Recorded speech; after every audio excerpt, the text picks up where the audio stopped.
Good evening. I would like to take this opportunity to welcome you all to the school board meeting this Tuesday, September the 6th, 2022. All of our cards have been received by Kathy Tompkins to my left, and we will call you forward when it's appropriate to speak either during the meeting or after the meeting.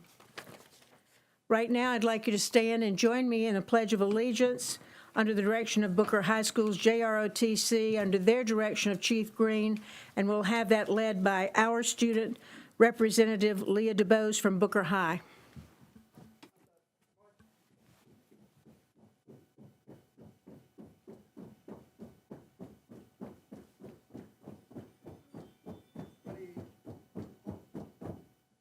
Right face, present arms.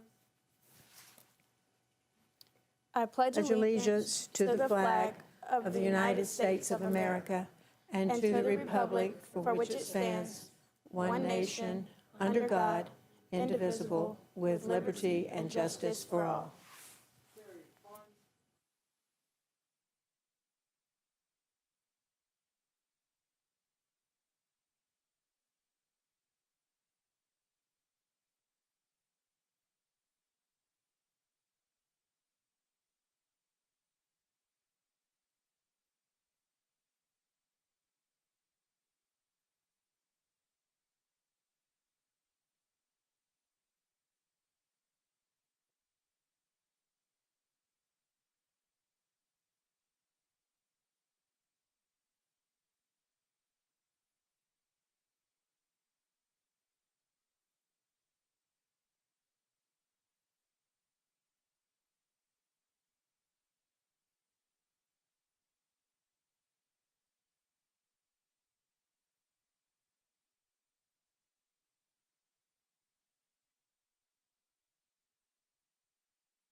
As I said, our student representative is Leah DuBose from Booker High.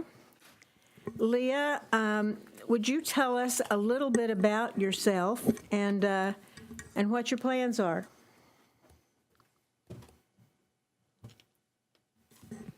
Hello, everyone. My name is Leah DuBose, and I'm a senior who attends Booker High School. I'm a part of my school's College for Every Student Brilliant Pathways Ambassadors program, as well as our ACE program. I also play varsity basketball and track. In terms of community involvements, I go around the community with different organizations. I'm also a part of the National Honor Society and Delta Gyms. Upon graduating, I'd like to attend a 4-year university and major in biomedical engineering.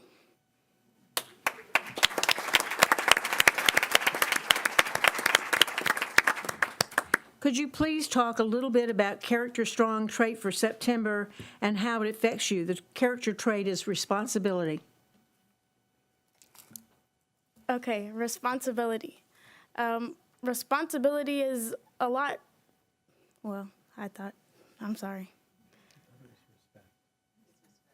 Yeah, I didn't. Respect.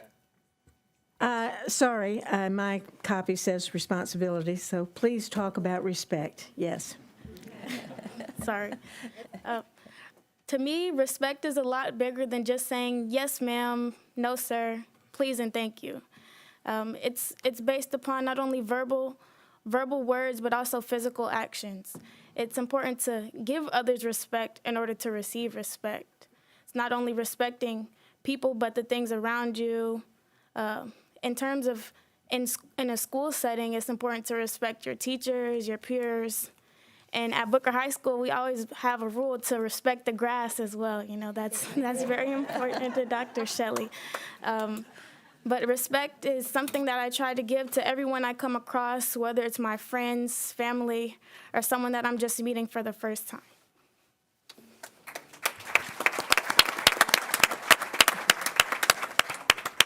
Very, very good. Thank you. Thank you for being here tonight. And I really look forward to hearing more about your future plans and where you end up going to college. Next up is a special presentation. And I'd like to call Dr. Brandon Johnson to introduce some new elementary principals. Dr. Johnson.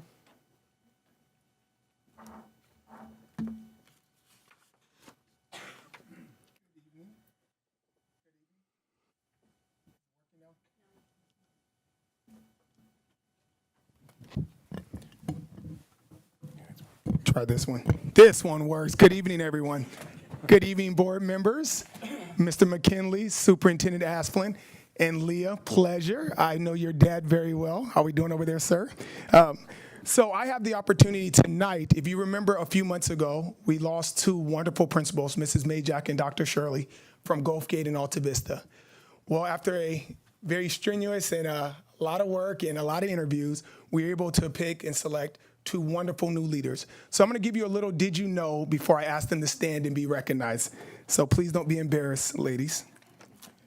This first one was born and raised in Sarasota, a graduate of SCS Venice High School, a proud assistant principal at Lamarck in Fruitville, earned her master's and undergrad from USF and her doctorate from UF.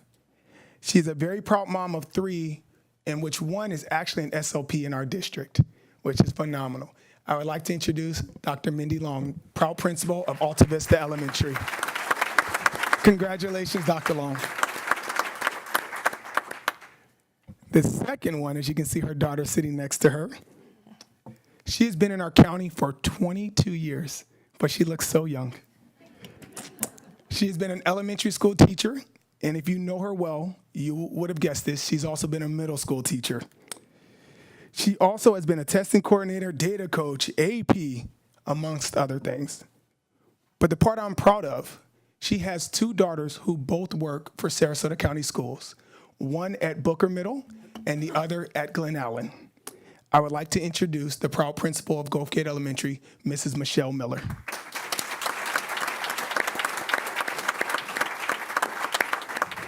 Because I love to speak, they will not be speaking tonight, but you guys are more than welcome to ask any questions or anything if you need to, or just congratulate them. But we do appreciate the work you're doing, and congratulations again. That is all. Well, thank you so much, and best of luck to you. You're in two wonderful schools, and I happen to have grandchildren that attended one of those elementary schools from kindergarten through fifth grade, so it's a very special place in my heart. So I'll be coming to visit with you, but congratulations, and I know you're going to have a wonderful, successful career. So thanks for being with us.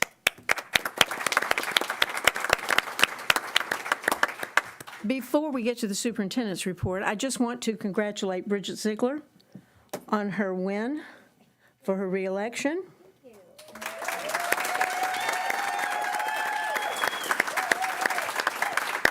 And I don't see Tim Enos, but I do see Robin Marinelli on the front row. And Robin, would you stand up, Robin?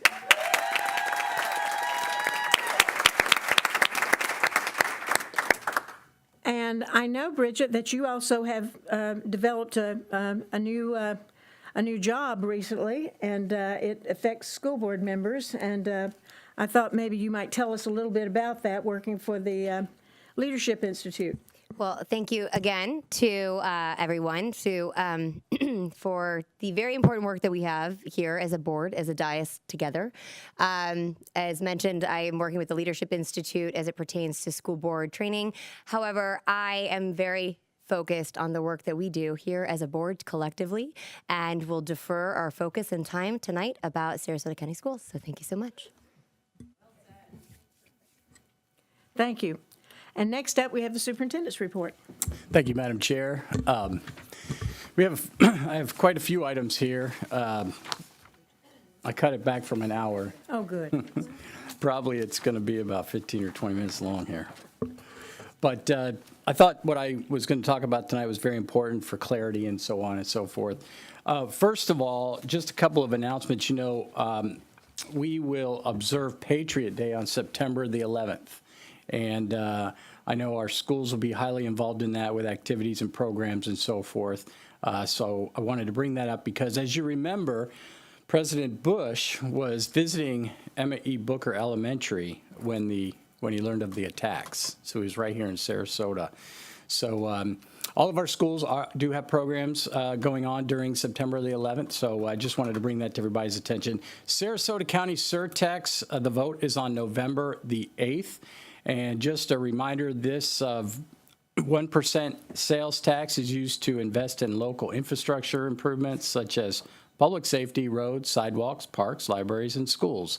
So just be aware of that. November 8th is the Sarasota County penny sales tax.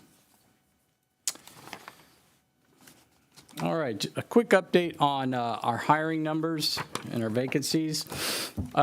So far, we have hired 668 employees this summer. Classified as 286, and instructional 357, and administrative 25. And so those are a little bit of both attrition and addition. We had those who retired, moved for whatever reason, that we needed to refill those slots. And then if you recall, when we were talking through ESSER last year, we did bring on extra people in our schools, instructional folks, working in interventions with our reading students, reading coaches, and so on, and then also additional mental health counselors. And so we're trying to obviously continue to hire. We have 94 school-based positions still open. And we have some job fairs coming up. First of all, on the 16th of September is a job fair from 9 to 1 here at the Landing. So anyone listening to this, if you'd like a job with the school district, please go to the job fair. We will have principals there and assistant principals there to interview and hire folks on the spot. We don't want to lose any good ones. And so that should be a good job fair on September 16th. All right. Okay. Also, there have been questions about a couple of the new laws, 1557, House Bill 1557 and House Bill 1467. And I just wanted to try and bring some clarity to these. And Mike, if you need to jump in, feel free. I'm obviously not an attorney. But I do have a memo here from Jacob Oliva, and as you know, he's a chancellor in our Department of Education. And there are a couple of bullets here. I literally want to read these so that people can understand, hopefully, what we're working with here and trying to put into motion, okay? And so these laws are very important, and we're always trying to put our logistics together and our procedures and processes together to make sure that we follow these laws to the letter of the law. So first of all, with House Bill 1557, that's the Parent Rights in Education bill. And the first thing is it requires school district school boards to adopt procedures for notifying a student's parent if there is a change in the student's services or monitoring related to the student's mental, emotional, or physical health or well-being, and the school's ability to provide a safe and supportive learning environment for the student. The procedures must reinforce the fundamental right of parents to make decisions regarding the upbringing and control of their children by requiring school district personnel to encourage a student to discuss issues relating to his or her well-being with his or her parent, or to facilitate discussion of the issue with the parent. The procedures may not prohibit parents from accessing any of their students' educational and health records created, maintained, or used by the school district. It also provides that school districts may not adopt procedures or student support forms that prohibit school district personnel from notifying a parent about his or her mental, emotional, or physical health or well-being, or a change in related services or monitoring, or that encourage or have the effect of encouraging a student to withhold from a parent such information. School district personnel may not discourage or prohibit parental notification of and involvement in critical decisions affecting a student's mental, emotional, or physical health or well-being. And this, I wanted to talk about this for a second because this is the bill that's also known as the Don't Say Gay bill. And nowhere in the bill do you see the word gay. But, so, So what does that mean? So this speaks to all students, all right, and the services that we provide, and it speaks to their mental, emotional, or physical or well-being, and how we react to our students or help our students during the day, no matter who they are. And I know that I've had quite a few emails about an internal document that we put out to our principals, and I want to just stress, I'm trying to explain this and learn from this at the same time, because I am not someone who does not make mistakes. I make mistakes every single day. But I want to make sure it's clear and that we all understand. And the difficult piece about laws, and not being an attorney, is trying to interpret these and talk to our attorneys to interpret these laws, and with the DOE sending out their rules and regulations associated with their interpretation of the laws. So with putting all that together, what does that mean? And so I had quite a few emails from folks who were saying, listen, what you're saying in this memo or this guideline is that if a student tells us that they are gay, gender questioning, trans, et cetera, the parent must be notified. What I want everybody to understand is those who were sending me emails saying that we created a policy about LGBTQ, or we have changed the guidelines of what we do with LGBTQ students. We did neither of those. We don't have a policy about this law with LGBTQ specific folks, and our guidelines have not been changed or altered. The guidelines, or LGBTQ guidelines, were created in 2018. And those were created with a task force and put in place here in the district in 2018. They've been on the webpage since 2018. When the new laws came out, in an effort to try and do the right thing, we obviously took those guidelines off the webpage and put out, this is under construction, because we're trying to figure out how do we make sure that the guidelines also represent the law, the letter of the law. We have not created a committee or a task force to work on that. Nothing has been done with the guidelines. There's no policy, there's no changing guidelines, anything like that.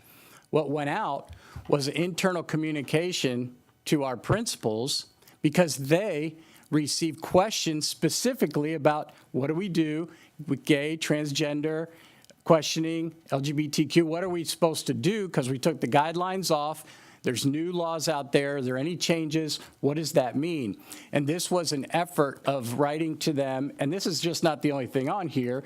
There's Tier 1, Tier 2, Tier 3, MTSS. There's a lot of different topics on here. My mistake was putting in writing, black and white, that the parent must be notified. In other words, this sounds like if Johnny says he's gay, I'm supposed to turn around and pick up the phone and call the parent and tell the parent. And that's not what this bill says. That's not what this says. We've had many conversations with our principal to say, look, we need to utilize the same process that we have in the past, because it has worked 100% of the time. What is that? That is, if a student wants to talk to us about that or has an issue or something of that nature, then we sit down with the parent, the child, the counselor. They'll go see their counselor, they'll go see their administrator. We talk to the child. We work it out with the family. In other words, let's say there's a field trip that's overnight. How do you do that? If you have a transgender student, which room do they go in? Which do they not go in? We work with that all the time. And we work it out with families all the time, and it works out great. Which bathroom to use? We work that out and help students understand where we're coming from and how this needs to work out. Locker rooms, all that. We haven't had an issue. And so what have I learned from this? Make sure whatever you're sending to the principals, even though it's an internal, it's not a policy, it's not a guide, it's internal communication that we send out to principals and directors and all the time, every single day. Be sure you know what you're writing on black and white, because somehow it'll end up in the media, right? And so what you don't know is the conversations behind this, just like any other work office situation. What are the conversations behind it? We're here to work with all of our students. All of our students, every single one of them, when we do that. And our teachers do it, our administrators do it, and our counselors do as well. And they work well with our parents. They work well with their guardians. And they do a fantastic job of helping find a solution to all of these issues. And everything I just brought up right now, we have 100% of the time where we have worked it out, and it hasn't become this big issue on campus or in the newspaper. okay? Because we work with families. That's what we do. We're working together to help everybody, all right? So I just wanted to make sure everybody understood that. We're not trying to do anything crazy here. We're trying to follow the letter of the law, but do it appropriately to support all of our students and our teachers. Okay, 1467. 1467 is House Bill 1467. It has to do with books. And again, I'm going to read a couple of items here. Requires that school districts be transparent in the selection of instructional materials and library and reading materials. This legislation preserves the rights of parents to make decisions about what materials their children are exposed to in school. And this came from the DOE. So what this is the DOE interpreting the law, okay? And so we get these from them. All right, bullet 1. School district meetings of committees convened for the purpose of ranking, eliminating, or selecting instructional materials must be noticed and open to the public, and parents of district students must be included in such committees.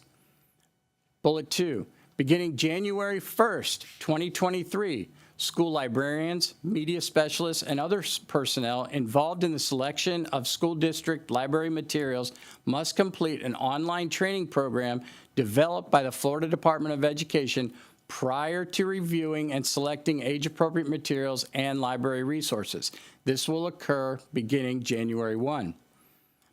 Each book made available to students through a school district library center, a media center, or included in a recommended or assigned school or grade level reading list must be selected by a school district employee who holds a valid educational media specialist certificate, regardless of whether the book is purchased, donated, or otherwise made available to students. It is the responsibility of school principals to oversee compliance with the school district procedures for selecting school library media center materials at the school to which they are assigned. Each school district board shall adopt procedures for developing library media center collections and post the procedures on the website for each school within the district. The procedures must require the book selections meet the selected criteria in section 1006.40, require consultation of reputable, professionally recognized people and school community stakeholders. And number 3, provide library media center collections are based on reader interests, support of state academic standards, and aligned curriculum and the academic needs of students and faculty. So what I want everybody to understand here, because we've had a lot of emails about books that we have put on hold. So you heard that the people who must approve our library materials must have a media specialist certification. Back in 2008, in this school district, during the recession, when the cuts happened to media specialists. There was one in every media center. In other districts, they still have one in every media center. We do not. We have none.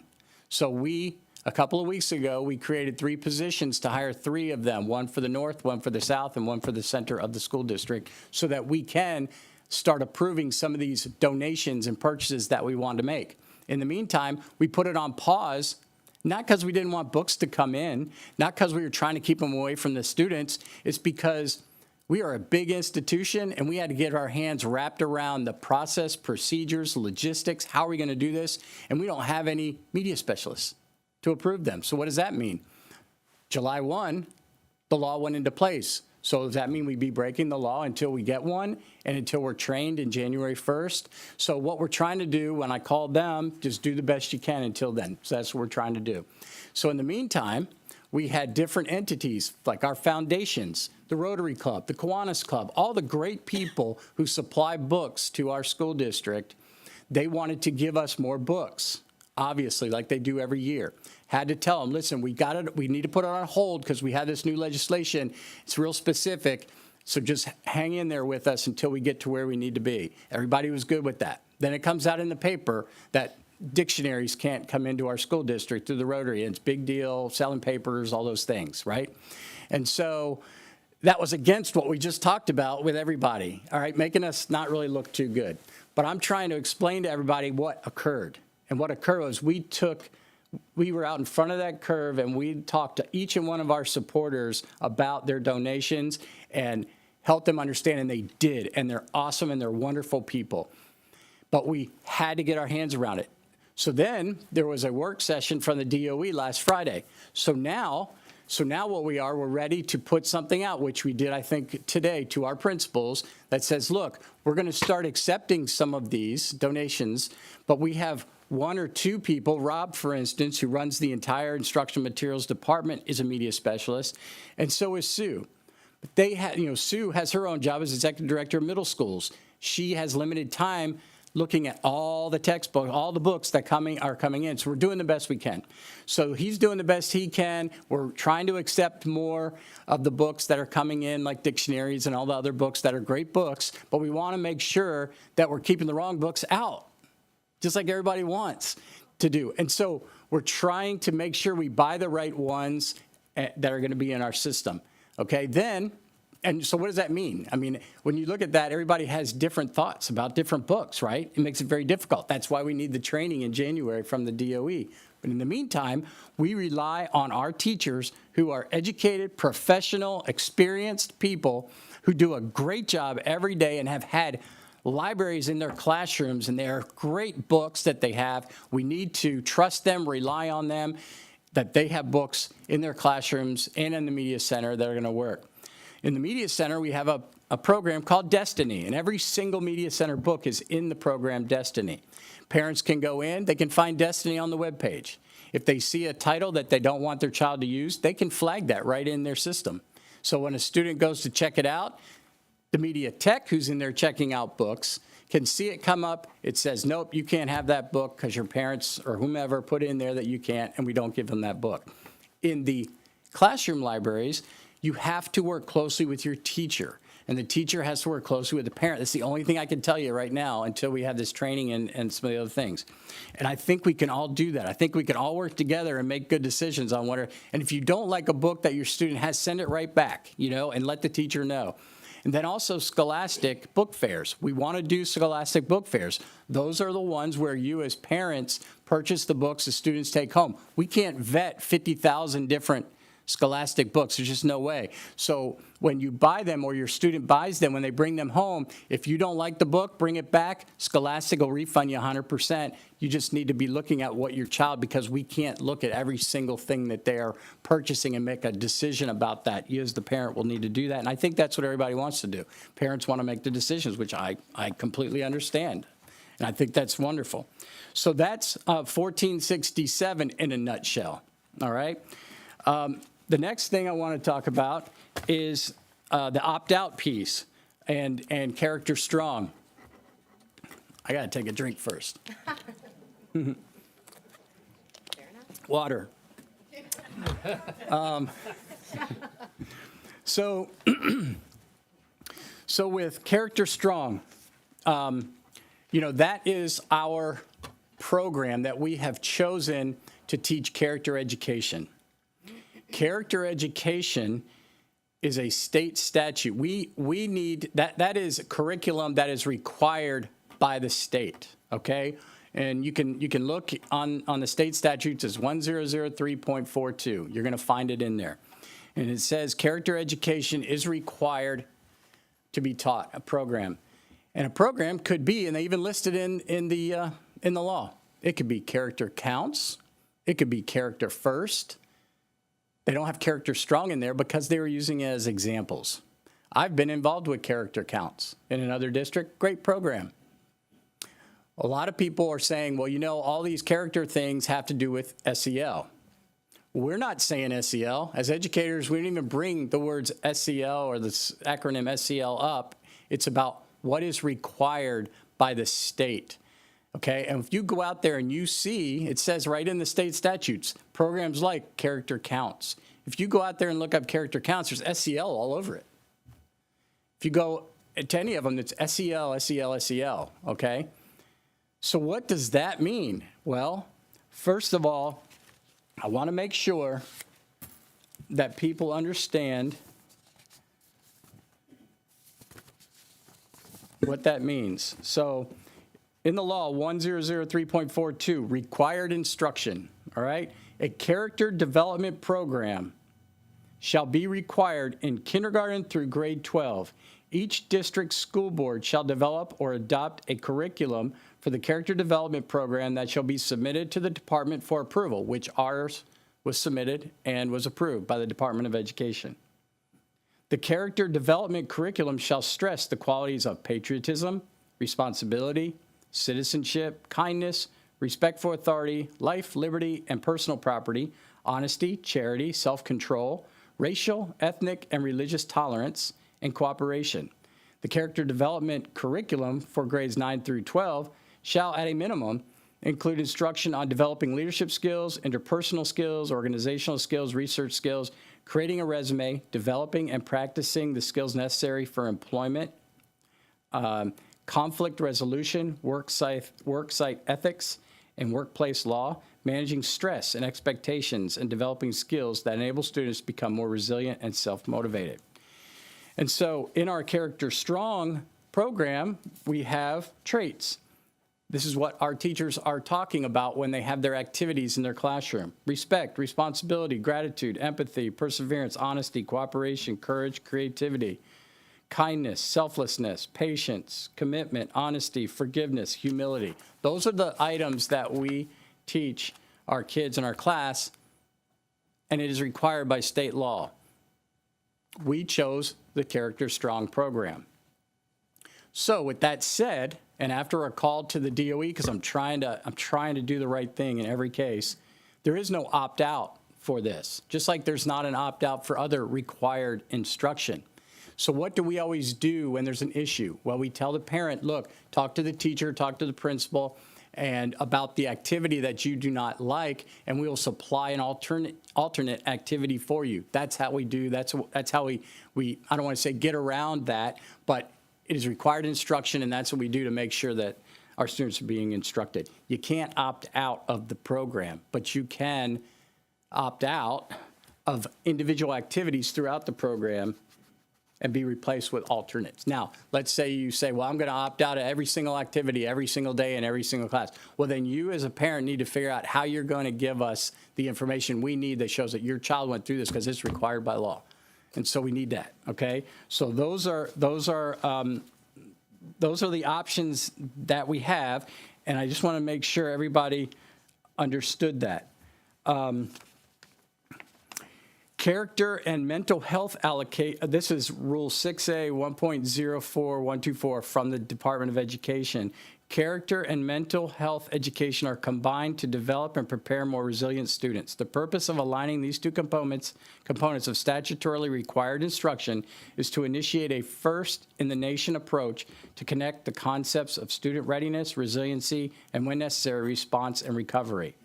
School districts must annually provide a minimum of 5 hours of instruction to students in grades 6 through 12 related to resiliency, character education, and youth mental health awareness and assistance.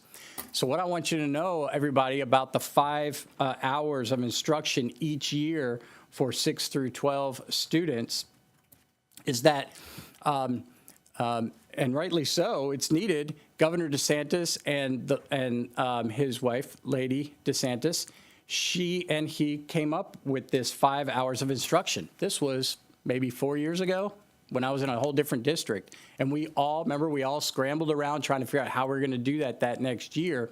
And so how do you do that? Because your teachers aren't counselors. Teachers don't know that. So then there's these modules that you can purchase, and Suite 360 and those, and districts bought those because we are required to teach 5 hours of mental health to our students.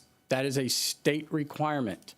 And like I said, I think it's a great thing that the DeSantis came up with, but it is something that we do and for all of our students.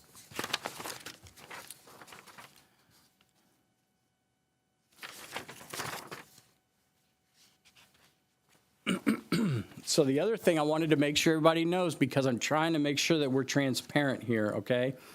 Year over year, we have to have our mental health allocation approved. And in 2019, the state gave the the entire state $75 million for that. In 2020, it was $100 million. 21, 22, it was $120 million.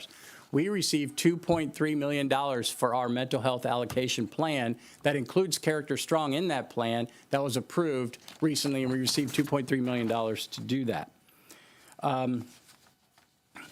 I have another email here that I know I'm taking too long, but I think everybody needs to hear these things, okay? Because I'm trying to clear this all up. We've been told that SEL is mandated by the state along with mental health. These have been lumped together and parents have been told they are mandatory. Mental health allocation is, mental health education is required for all students 6 through 12. Character education is required K through 12. And our DOE approved our mental health plan for Tier 1, Tier 2, Tier 3, utilizing our multi-tiered systems of support. You said that we could opt out. Okay, this was another thing that wasn't clear. You could opt out, but there's been no form made available. And so one of the things that I sent out, not to the world, but it was an internal document, was that those who were handing us their homemade forms, their opt-out forms, we tried to help people with that, and we sent them, those folks, a separate letter that described what we're talking about. And so what we said was the parent will receive a link taking them back to their student registration screen where they will once again find the opt-out portion, because there are things that you can opt out of. But Character Strong is not one of those, and I called again today just to make sure, and that is true. But you can opt out on your registration card screen for things like military, because we have the military on campus, recruiters. You can opt out of that. Anonymous surveys, directory and media information, healthcare and nursing, human and growth reproduction, Medicaid, and then also things like vision screening, hearing screening, scoliosis screening, all of those health issues that we have, you can opt out of those. But required instruction, you can't. You can't opt out of those. So I want everybody to understand that. Parents are not being told when exactly their children will be exposed to the SEL curriculum, because it's not SEL, it's all those different things that I talked about that's woven into our instruction. And some people have said, well, gosh, you know what? You just need to teach reading, writing, arithmetic, and all of that, right? We do. We do. And guess what? We do this too, because we're required by state law. We do reading. We do math. We do science. We do social studies all day long, and we do a really good job. And our teachers do a great job at it. But we also do this. It's required by state law, okay? And so I just want everybody to get it. We don't make this stuff up as we go along, okay? And so if you want to see anything about Character Strong, it's on the website. If you want to see about our mental health allocation plan, it's on the website. It's all out there, all out there. And remember also, we have the YAG that we created last year, Year at a Glance. No matter what school your child is in or what grade they're in, you can pull that up on the webpage, and it's designed for you to be able to see where your child is all the way through the school year and what we're doing each quarter, okay, all the way through. And then next to it, we have links to the resources. It's all there. It's all there. So please, I want everybody to know we're trying so much to be transparent to everyone. All right, so now I lost my place. Amen, right? Uh-oh. Okay, so then the last part is FSA scores, and I have 4 slides that I want to show. And the reason I want to show these is because what I'm understanding from emails from people is that they're obviously not watching workshops. And I think if people watched the workshops, it would answer a lot of the questions. And so I wanted to make sure everybody understood what we're doing, what our scores look like, and so on and so forth. And then also, for instance, where is it? The technology associated with our career education classes that we put together. And I know Tripp is here to talk about that if need be. But he did talk through the entire contract and the entire invoice in a workshop for an hour. And so we've been through that. And I know it's on the agenda for tonight for a vote, but it's not like we just threw it out there. It was on a workshop, and we talked through the entire thing with slides and everything. So you might want to look at that if you haven't seen that workshop. Okay, so just quickly, First of all, everybody knows we're A-rated school, and that's been since 2004. So congratulations again to all of our schools and our community and our parents and our students, our teachers, everyone. This here shows the FSA, because you know that's our accountability piece for all districts in Florida. And this shows from 2016 through our current 2022. And so you can see back in 2016, a score of 677. Can you go to the next slide and then back up when I tell you? Yes. So there are 11 categories across the top there, and that's how our schools are graded. And of those 11, the first 3 have to do with English language arts. One is achievement, one is about learning gains, and the other one is about learning gains for lowest 25% students. Then the next 3 have to do with math, same categories in math. And then I can't even see, I can't remember. Oh, here they are. Science, social studies, middle school acceleration, graduation rate, college and career acceleration. Each one of those blocks is worth 100 points. So overall, it's 1,100 points.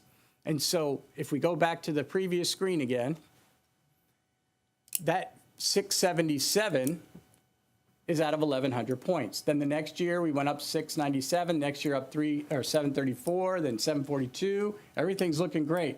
Then what happened? COVID came. All right? So in 2020, we didn't even take the test.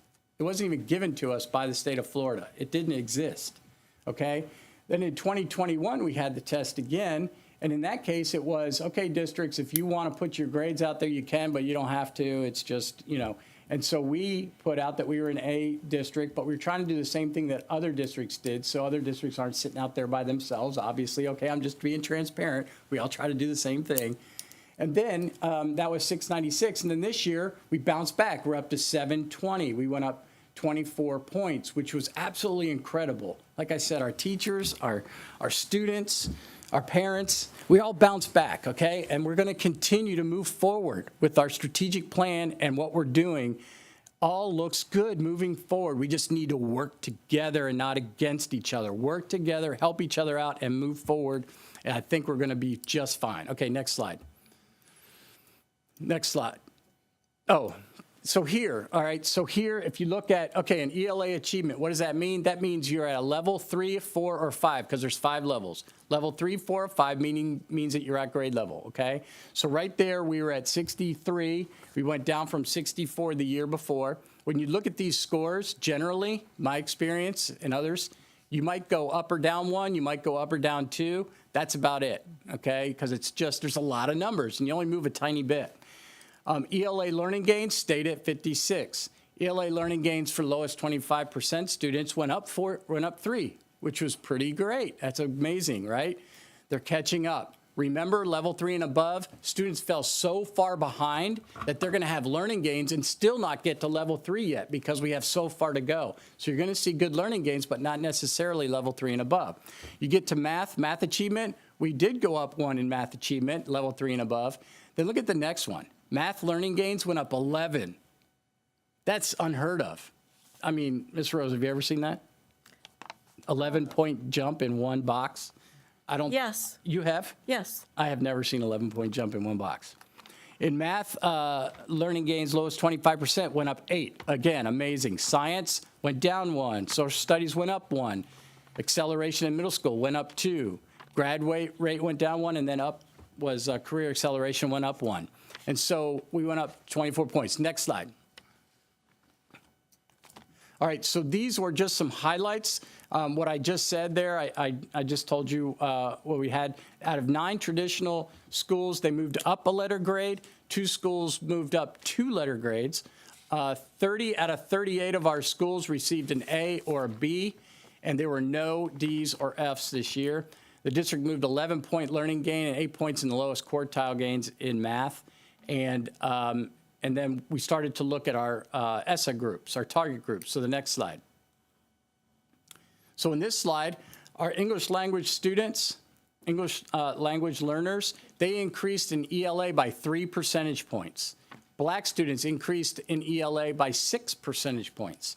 Black students increased in math by 4, and black students increased proficiency in science by 9 points, which is awesome. Next one.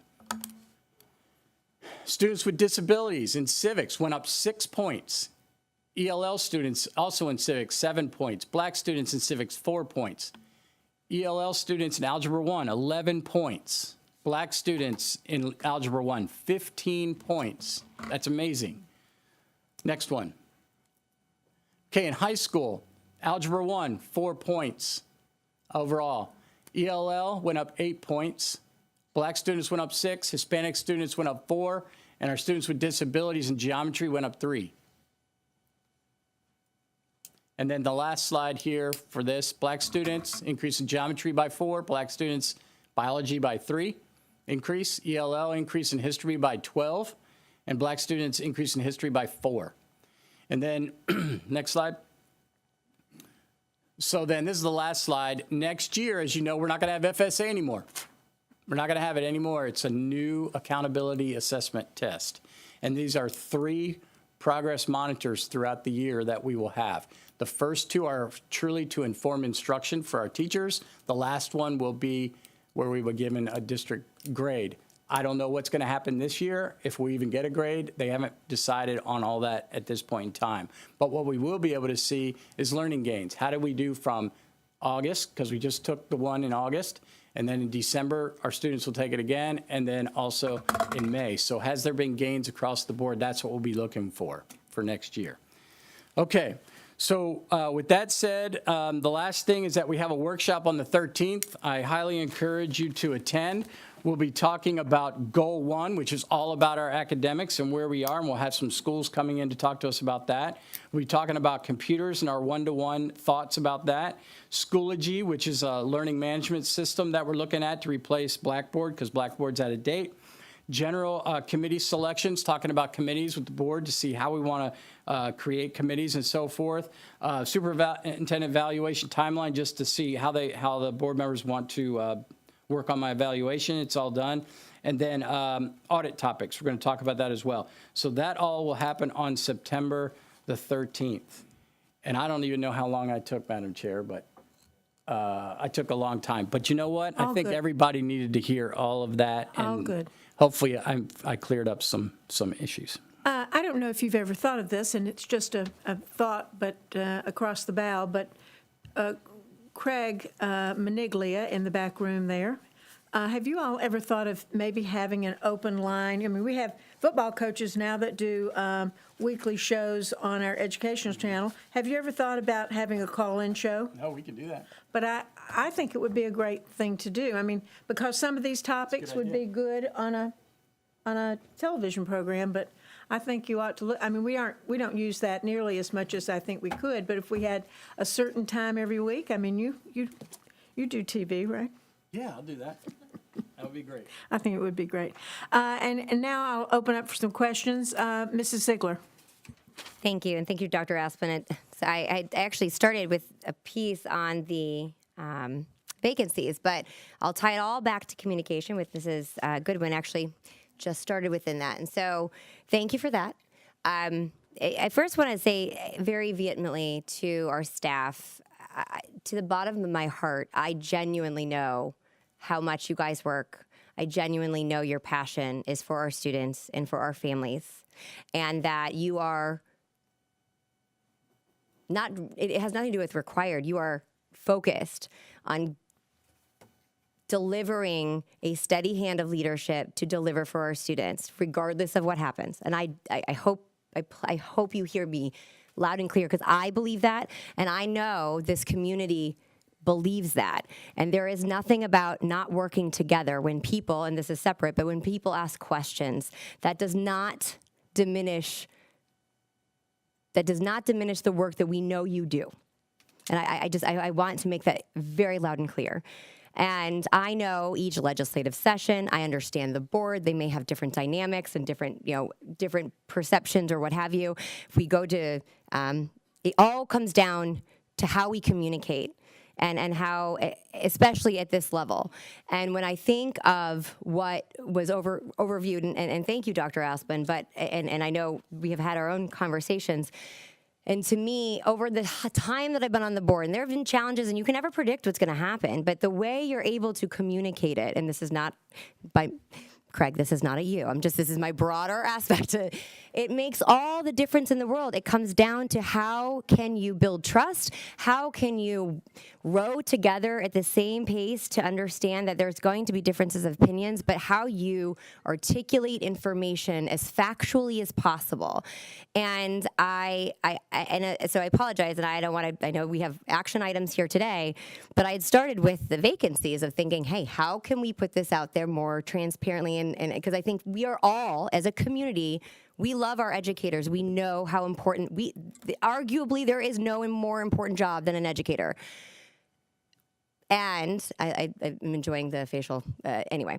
But I think that it's so important that we are focused on sharing that information. So where are vacancies? Are they elementary? Are they at certain schools? Because I think that we have a very tight-knit community that can start to help build those vacancies or those deficits. But then I go to the way in which some of the legislation's being enacted. I understand that there are some outstanding questions. There's also elements of it, very common sense, that I don't think that it required the element of hysteria that has prevailed in the overarching, I'm not putting that on anyone's shoulders, but the overarching media, and I think the elections do absolutely take a play to that. But when it comes down to it, what's been going on, and certainly what has was now enacted as law, I believe, because I've had conversations with people within our staff, I know that has been taking place for very long time. But there's also legislation that's being enacted for 67 counties, and I think that's very important to understand that where there have maybe been deficits in other counties may or may not have been happening here. But I think we all can agree that it's very important about what Dr. Aspen just highlighted. A lot of these are very common sense, but it is not to instill any kind of questions or fear. I know and I believe that everyone in here thinks it's important to ensure that we vet the material that's in front of our in front of our students. And I know, and I don't want to point out certain members of staff, so I'm trying hard not to look over, but I genuinely thank you for the work that you do, because there's a lot that's on your shoulders, and I know that you guys are working through it. I think, again, I go back to communication is paramount, and how we deliver that information will either illustrate strong leadership of a steady hand and getting through it regardless of what's being thrown at us or not. And so the final piece that I actually now have a question to Dr. Asplin, because there was a lot of notes, and I know you covered a lot, so for the sake of time, there is one piece that I would be remiss to not ask about when I go back to, and these words, transparency and communication, they can sometimes be overused, and so they lose their meaning. But as much as we can be transparent, I think it comes down to how you articulate things to, again, lead with a steady hand. And I was very disappointed in a couple of things that happened, particularly as it started the school year. However, despite that, we had an exceptional start of the school year, and that's a hats off to our school-based administrators, to our everyone in the curriculum department, every level of staff. And so I want to thank all of you. I want to make sure you understand, and I believe, because I've talked to people constantly in our community, that there is a lot of absolute trust, love, respect for all the work that we all do collectively for the mission of our children and our families. My question is moving to the character education. I'm not going to go through all the notes that I have here, but there was one piece about the opt-out. And I'm curious, do we have any way of calculating how many opt-out requests that we are currently getting? We can ask. And I'll just say broadly, I think that would be helpful no matter what it is. And again, we have experts, trained experts, and I'll defer to members of my colleagues on the board that have expertise in this area, and certainly to the professionals, and they are in fact professionals that work inside our district as it pertains to that response. But if we have an overwhelming surge of opt-out requests for anything that may be, in fact, as it was stated, even if it's required by statute, now it comes down to the program that we choose. Is there a way that I would recommend that we monitor that and find a way, because I think that comes to, that would warrant an evaluation of either we need to either communicate something better, or this is clearly not the direction that our community and families want to go. So is there any way that we can realistically, and I mean truly, navigate how many opt-outs? Because I know I get a lot of emails and I get them forwarded, and I'm sure my colleagues do too. So do we have any sense of the opt-out currently, the requests on SEL, Character Strong? I know they're being kind of melded together, but how can we navigate that specifically? Yeah, so what we would do is we all can talk about or put together a number of emails we've received, and then I know our principals can give us that information and any issues that they have received. I think there's principals who have worked through some issues with parents that then became not an issue, but we could certainly put that together and get a number. Okay, and I don't want to create more administrative work for anyone, but I think that is an important aspect. Again, I will defer to anyone else who has any insight on that, but I think it is important if we have overwhelming requests about opting out, then we need to recheck as a district board, what have you, as how to respond to that.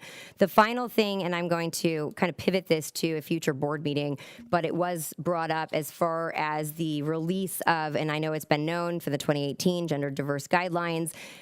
We say guidelines, and I said this last time, whether you call it a guideline, a directive, you put any name on it, when there are certain severities, especially around that, I think I want to ensure that we're, again, the communication and transparency, we're building trust. We understand there's going to be different viewpoints, but if we do not hash these out publicly and so everyone understands, so there's no room for error, there's no misunderstanding, that is I believe the expectation everyone in this community would have, and so moving forward that whether it is a guideline or a policy, especially when it comes to those very important topics, that those are always discussed in a public nature. Thank you very much. All right, thank you. And I want everybody to also understand that it has taken a while to get to this point. And tonight was what I just did was make sure everybody understood everything that we understand at this point. And I've, in contacting 4 different attorneys, actually 5, getting different answers to my questions is very difficult. It took a little bit of time. And even now, there's still some things that we have unanswered questions too. So, as soon as we're able to get things together and understand, because the last thing we want to do is put something out and then pull it back and put something out and pull it back. And the one thing I said that I did, and I learned my lesson, was putting something to our principals and talking to them about it. You, as a community, don't know what we're talking about. You just see what's written on the paper that was really intended for the principals. Our guidelines and our policies that are out for everyone to see, we haven't done anything with that yet, and we certainly will include everyone when we get to that point. So more than happy to do that. And as you said, we all need to be working together and try to do the best we can to figure out what these laws are saying and what we need to do. So thank you. Mrs. Brown. Well, I think about the parental access for information. One of the new policies we have that we're going to be advertising tonight is 5.711 as a direct result of the 1557. And I think it follows what our procedures were before, that, we bring the student into the counselor's office, and we bring in the parent, and there are certain exceptions to that, and one of them being, and it's in our policy, is that if it's prohibited by law, or if the student tells us something, say that they are being sexually abused by one of their parents or the parent's boyfriend or something like that, well, then you don't tell the parent. We're prohibited by law from telling the parent, because we have to report that to law enforcement and DCF. And so we can't call the parent and tell us the child told us that. We are prohibited from telling a parent that. And I would imagine you would understand why we can't do that. But that's our policy 5.711 as a direct result of that 1557. So we still have that protection to the child there, because if a reasonable, prudent person would believe that the disclosure would result in abuse, abandonment, or neglect, and if we tell the parent against the child's wishes, and the child tells us they're going to get thrown out or tells us that they did, yeah, well, then we have to do the next thing is then call children and families and report it. So I appreciate that we clarified that we still do what we've always done, is bring them in on a case-by-case basis. We don't let a second grader come up to us and tell us they want to be Jane when they were John yesterday. That doesn't happen. It would be the parent that would come in and discuss that with us. And we don't even let a child that's in high school change their record and change their name on their record. We can't do that. So I appreciate that. And on the 1467, the books, my understanding is that it talks about books in the library, and media centers have to be approved by this media specialist and this trainer, and any books that are assigned reading materials in a classroom. And I would like to hear the opt-outs on those too, how many parents are opting out of those books. But I don't see where it would be non-assigned books in a classroom. Say, for instance, in a kindergarten class, a kindergarten teacher does not assign any of the books in her library to the kids. They take out and read what they want to read. If they're talking about butterflies or pumpkins, they take out a book maybe, or maybe it's, Pinkalicious or something like that. And I don't know that we need media specialists looking in that. I mean, that's not how I read the book, the law. And that's another thing. If you have a problem with the law, the way that you hear it's being interpreted, you can call our state senator, the head of the education committee, ask his, because in the legislature, as I was a member, you write a bill and then you find out, there's something wrong with this because they didn't clarify that or tighten it up enough. Then they come back the next year and they have what they call a glitch bill, where they tighten up some language because of unintended consequences. And then the third year, sometimes there's the son of a glitch bill, when they have to fix it again. Or they might just remove the whole bill, because that's what happens. So, just like we want to hear from you, I think our legislators want to hear from you also, not only parents, students, administrators, teachers. Let them know how this is affecting you or the confusions that it's causing. Because I'm afraid that rather than banning books after they're there, we might be banning books before they even come into the classroom, which is a little concerning to me. The other point I want to talk, because I agree with Bridget. I think, Ms. Ziegler. She's Ms. Ziegler when we're as a board. But regardless of what happens in an election or not, our staff, our administrators, our teachers, our bus drivers are going to continue to work as they always have. When we have turmoil in the district at this table, our teachers are still working. And to show that, do you remember the turmoil we had the year before Todd Bowden was not dismissed, but we accepted his resignation? We had the highest increase in student learning that year in our record. We had 37% increase. And then, so overall, that whole time when he was there, 65 points. So even where there might have been some distraction in the community, our teachers were still working. Our staff was still working. And regardless of what happens in the board or sometimes in the boardroom, they will continue to work. And when you have questions, give them to school board, give them to the superintendent, talk to the teachers, because the teachers have questions too. Let's try to clear them up. Don't try to get your answers from TV news or the internet and social media. They don't necessarily give you the right answers. We see on both sides of the argument here where they've tipped both ways. Come and find out how it's really working in the classrooms. And if the teachers have a concern, we want to hear from them so we can clear up anything. And hopefully their principals, and if their principals have problems, they'll take it to the superintendent. Because we do believe that regardless of how the changes happen over here, our teachers will continue to teach and our students will continue to learn. Mrs. Rose. Thank you, Madam Chair. I just would like to add that I don't perceive the challenge in the community to be the law requiring character education. I perceive the challenge to be that a program was chosen that some perceive as controversial and have the right to do so.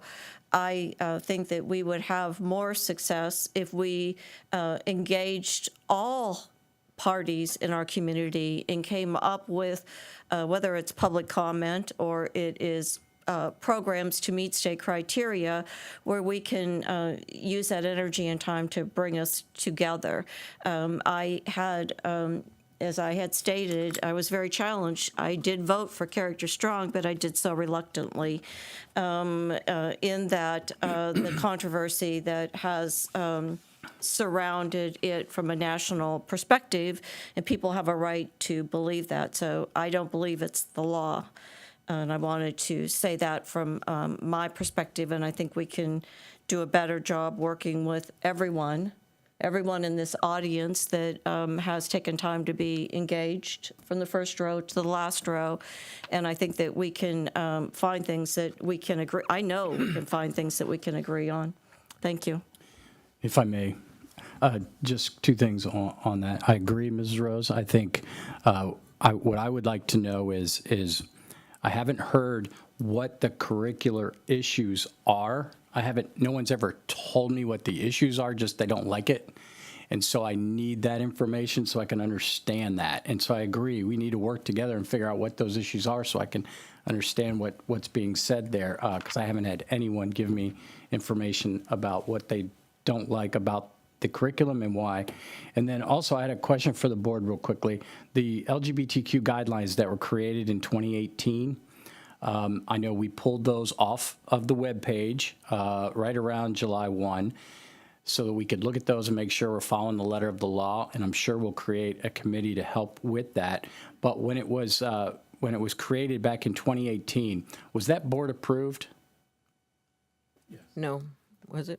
No, it was No, not it was board approved, Guidelines. and it was guidelines, and the board wasn't involved in it at all. Okay. It was done, no, I was not involved with it. And it was done with a group of people from Equality Florida and internal administrators and teachers, and it was used primarily for training purposes. Okay. And in the schools. All right, thank you. So when we move forward, I think we'll end up putting a committee together, and then we'll have that conversation as Yep. far as what the board would like to do there. Mrs. Ziegler. Just for to not reduplicate history and learn from lessons past. So, Dr. Osplin, there was a lot of discussion, and there was a committee convened in 2017. The superintendent at the time, I believe it was August of 2017 or such, that the committee convened and concluded their recommendations. It was never brought forward to the board. Which would, again, I'm a process person, so you can put any topic in this where I'm coming. When you have a high interest discussion that's highly important, it's highly complex, and to be respectful for the diverse community that we are here to faithfully represent, is that when you convene a committee to come back with some recommendation, that it be done an actual presentation to the board so that any kind of determination can be made. That was never the case. There was a convening of a committee, but there was no presentation brought forward to the board. And again, the words guidelines, and I mean, comes up all the time. The words guidelines and policy, they're semantics. At the end of the day, even if they are procedures or guidelines, if they're impactful to our community, and we know that it's an area of contention, we owe it to our community to have it in a transparent discussion, full stop. And with that, that's why I had to raise that again, but and again, I don't want to highlight one subpopulation of anything. It comes down to wherever we are leading as a community, as a school, that we protect and preserve and ensure that there's a safe, stable environment for every child and every staff member. But it's when we start to go on these avenues and have special interest groups that are outside of our community that start leading these committees. I can tell you, I will continue to say that it is in the best interest of us all working together moving forward that we do it transparently and not make the same mistakes that we did in the past. We have an item on our next workshop to talk about committees, and perhaps we will have some guidelines as a result of that so that we can have all of our committees meet under those guidelines. But it has always been our intention, and has always been my intention, that anytime we have any situation involving our students, that, ultimately we want to keep all of our students safe. We will not want to marginalize any students, and we want to be respectful of all our students. And I question that sometimes we don't have that happening here. So that is my concern. Mr. Edwards. Thank you, Madam Chair. I guess I really do appreciate Dr. Asplin taking that time to explain thoroughly all of the trials and tribulations that the district has been going through. I think the part that's most difficult for me in this process is that because of the perceived division in the community, and I specifically say perceived because all along since I've been a board member, I have asked time and time and time again, whether it be mental health, whether it be LGBTQ issues, whatever it is, I've asked, and I've asked it publicly, don't we always include the family? Don't we always get permission from the parents?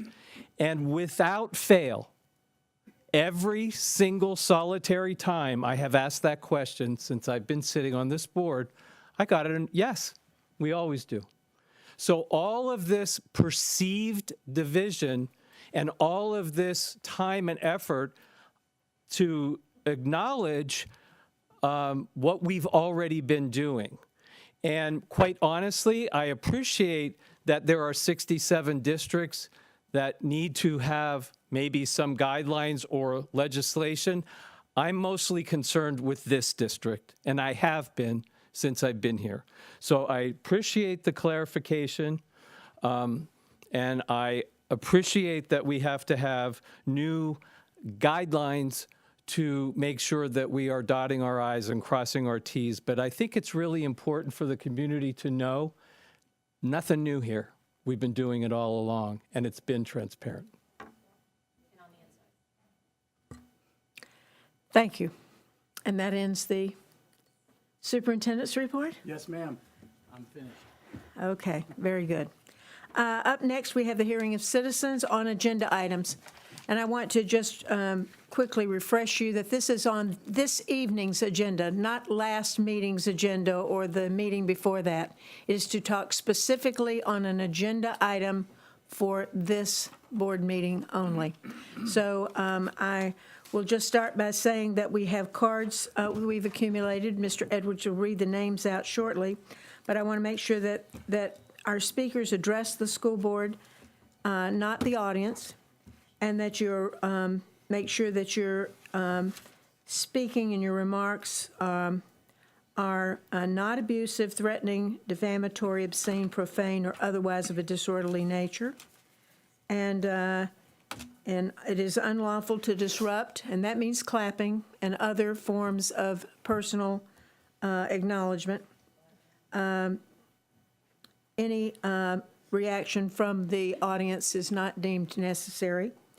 At the discretion of the presiding officer, which is me, and for purposes of public comment tonight, any individual who interferes with the expeditious or orderly process of this meeting will be removed, warned first and removed secondly. This is a business meeting of the school board, and the public expects that we conduct it in an orderly, efficient, effective, and dignified manner. It is a meeting of the school board, and the manner that we're discussing is among the school board members. We humbly ask that you act as you were taught as a child, be respectful of others, and treat them as you would want to be treated. Finally, as public servants elected by the people of this county, we will listen with open minds and open hearts to your comments. We will respect your First Amendment rights to freedom of speech. And as a citizen of this great country, you must understand that your rights are not absolute. We will not answer any questions that you might have at this board meeting. So you are free to speak your mind, but you cannot defame an individual or yell fire in a crowded theater. With rights comes responsibilities. And so we begin. Mr. Edwards. Thank you, Madam Chair. Connie Bruni.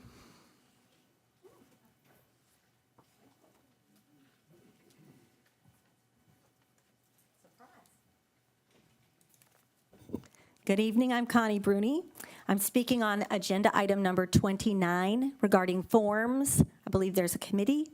I believe that illegal, unauthorized social emotional learning, SEL, that has been imbued with UNESCO 2030 agenda, which is out since 2017, transformational SEL and CRT, is being used in our schools.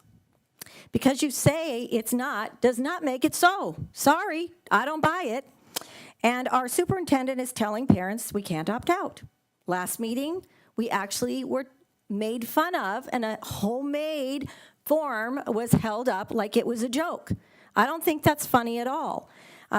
What option have you left us as parents when we cannot opt out of curricular activities going on in our schools? So this is a memo that was received by a parent who did not want to come here tonight for fear of retaliation to their child. I said I would read this. Thank you for reaching out and sharing your concerns. At this time, Purposeful People, which is the elementary component of Character Strong, is the adopted character education program that was voted on by the district. I know that there have been ongoing district-level conversations with parents regarding an opt-out option. At this time, there is not an opt-out as to character education standards, as the Florida Department of Education standards are these.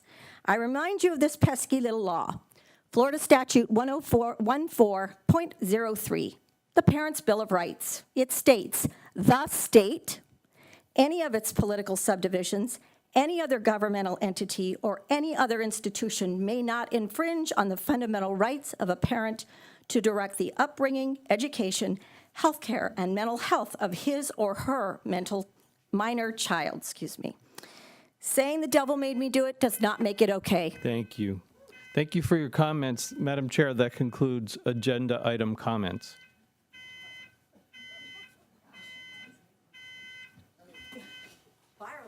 Thank you. I think we are done. Next up, we have are there any additions or corrections to our consent agenda? Yes, Madam Chair. An addendum was added to item number 8, the instructional classified personnel report. Also, approval of the final budget amendments for fiscal year 2021-2022 was added and will be moved to new business. And approval of the annual financial report for the year ending June 30th, 2022 is also has had reports added to that on Saturday. We wanted to bring that to the attention of everyone here so that they would know they can look at that. May I have a motion, please?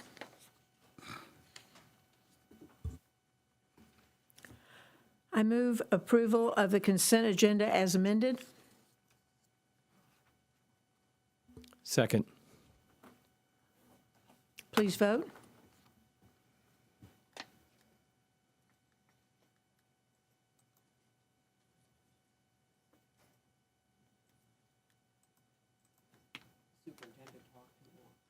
He did talk too long. I had to refresh.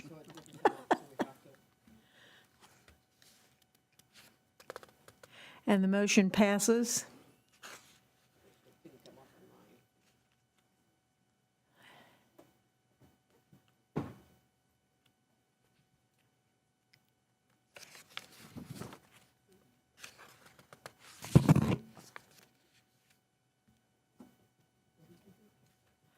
Holding a moment while Mrs. Brown adjusts her voting option.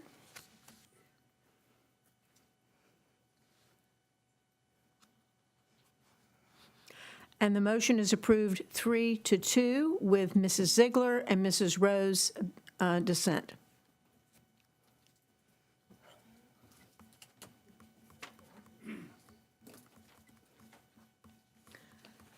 That ending the consent agenda, now we'll move into new business.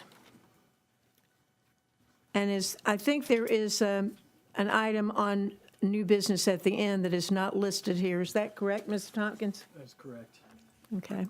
That is correct. That is the approval of the final budget amendments for fiscal year 21-22. Okay. So the item up next is item number 37 under new business.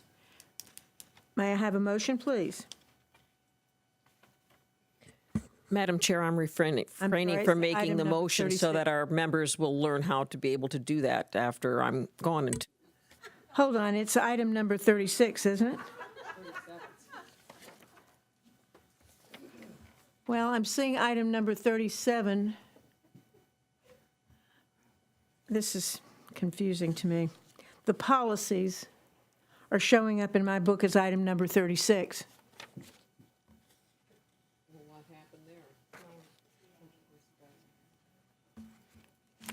Just do them all by hand Okay. and just read them without the number. Yeah, we'll just go forward. The first item of new business is the approval of the revised school board policies 3.14, 3.24, 3.45, 4.20, 4.21, 4.22, 5.20, 5.201, 5.23, 5.343, 5.56, 5.711, 6.71, 6.29, 6.31 to be approved for advertising as presented. And I have a request to separate one out. Okay. Do I need a second first and then amend it?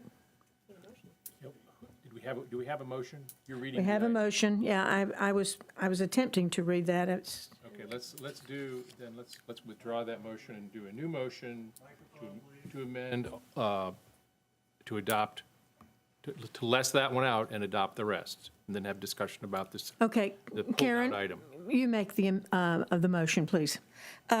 Is it a motion or a request? No, It's a motion. motion would be in order. I'd like to make a motion to separate out policy 5.20, student assignment / school choice options. And you're moving the approval of the rest, right? For clarity. For advertising, right? Yes, so moved. Second. Excellent. Any discussion? You're moving 5.20 out of the group that's being, is that correct? So we're now voting on, we will vote, when we do vote, we'll vote on all of them but 5.20 at this motion? That was the motion. Thank you. That's it. Yes. Okay. We can vote online, correct? Or do we need to Do it by hand. vote we'll vote manually? Okay. I have a request to speak before we vote. Mrs. Brown. I'm sorry, Mrs. Ziegler is before you.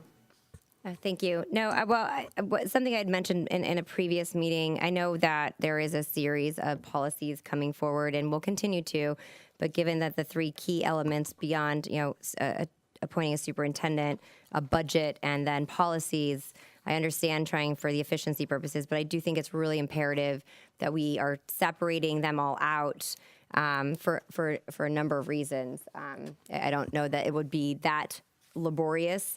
Some we've workshopped. There were some within here that weren't necessarily, didn't seem that we had the full clarity on or comfort with them, and they're all bundled together. I do want to also just say thank you to staff because I know that there was a lot.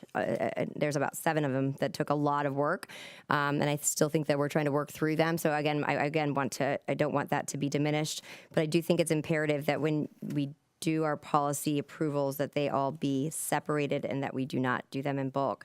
But there are a couple that I think that still need additional tweaking, and for that reason, I will not be supporting this. Mrs. Brown?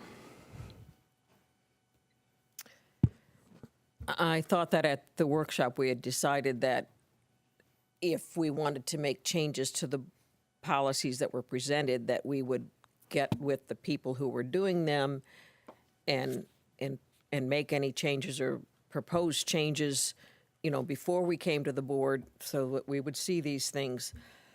But I will move on. I wanted to just mention that on these policies that we are changing.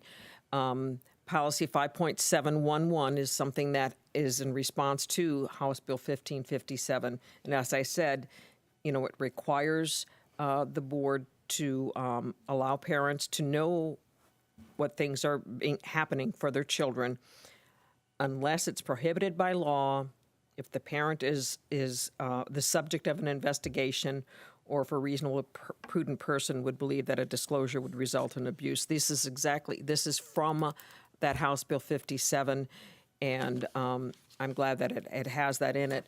And the other one is 5.56. It allows parents to opt out of the clinic, and I would like them to understand that we're having problems in other districts. I don't know if we're having it here, but when you opt out of all health clinic services, I mean, if your kid scrapes their knee on the playground, we normally would cleanse that and spray something on it and put a Band-Aid on it.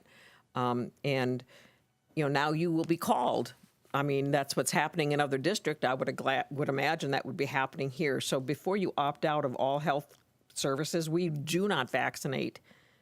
And we will not vaccinate or give your child any shots or anything. But the normal things that we would do in the clinic, and if you have questions on that, you can call and ask. I mean, before you just opt out of all the clinic things, I think you have a better understanding of what that's about. That's what I have to say on those. But I'm not asking to change any language. Dr. Asplin? Yes, I think I should have said this at the beginning, but I just want to make sure that the board knows that all the changes that were suggested during the board workshop have been made and are ready to go. Mr. Edwards? Based upon the last vote, and I guess in the spirit of unity, what I'm trying to understand so that maybe I could learn something is perhaps why we're pulling 5.20 in discussion, and then also a little more detail from a fellow board member as to which policies, because as I heard it at the workshop, we were basically good to go, and now we're not. So I need more clarification so I know how I can be more of a unifier. Mrs. Rose? Thank you, Madam Chair. Correction from my perception, and perception is in the eyes of the beholder of that perception. I don't speak for anyone else but myself. And I did request changes in 5.20, and most of those were made, not all were. And I did make those requests not only at the workshop, but my one-on-one with you, Dr. Asplin. So clarification on that piece. And I also sent you an email requesting that be separated out, because my requests that I made at the workshop and with you one-on-one did not occur. And as far as Mr. Edwards answering your question relative to 5.20, it eliminates any input from the superintendent, which is not reflecting the reality of what has occurred with this superintendent or the last one, and any participation or input from the board, and it gives all oversight to the actual department, which to me is in total contrast to what a policy is and the governing responsibility of a board. So I cannot support that. As far as putting all of the policies together in one chunk, I think it's one of the most important responsibilities that we have, speaking for myself, And we are diminishing that responsibility just by the conversation that's occurred, that I have totally been eliminated in very deliberate one-on-one conversations. So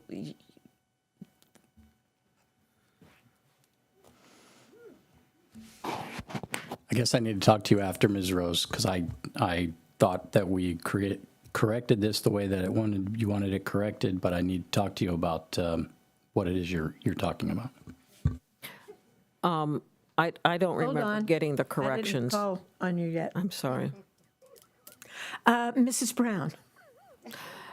I don't, I was out of town with family problems last week. But I was watching I don't remember getting an updated policy on 5.20. And I think 5.201, there were some issues on too. I don't remember getting updated on that. Let's not go over that. Ms. Rose says that there was updates made, but I'm looking at, I didn't go word for word. I didn't think that we would be changing anything from the workshop to what's being presented on the board today. Are there changes from what we saw at the workshop to what's on the board agenda? Everything that we talked about at the workshop, we made those changes. And then once we made those changes, we put them online a week ahead. And I know you got them a couple days before that for you to look at those. And I didn't receive anything from anybody saying that they didn't like what they saw, so. Well, I know that our administrators and our schools need these policies so they can develop procedures, and they've told me that. I agree with Mrs. Rose. I thought that change would be made too, as well, about superintendent and school board meeting members, and I really would like that in there. I agree with her. But at any rate, I will be supporting this vote as a result of that. Mr. Edwards? Again, I'm still asking for clarifications, a clarification as to which policies are unacceptable to Mrs. Ziegler, I guess. Because what I'm really trying to ascertain is ideally which ones are acceptable. I know that our administrators have put a lot of time and effort into that, and I'd like to, if we can, find a way to get which ones can be passed, and then move to discussion, I guess, on the others.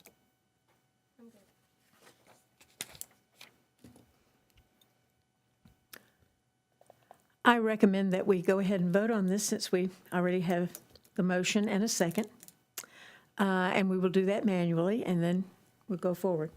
All those in favor of accepting for advertising those policies with the exception of 5.20, please signify by saying aye. Aye. Aye.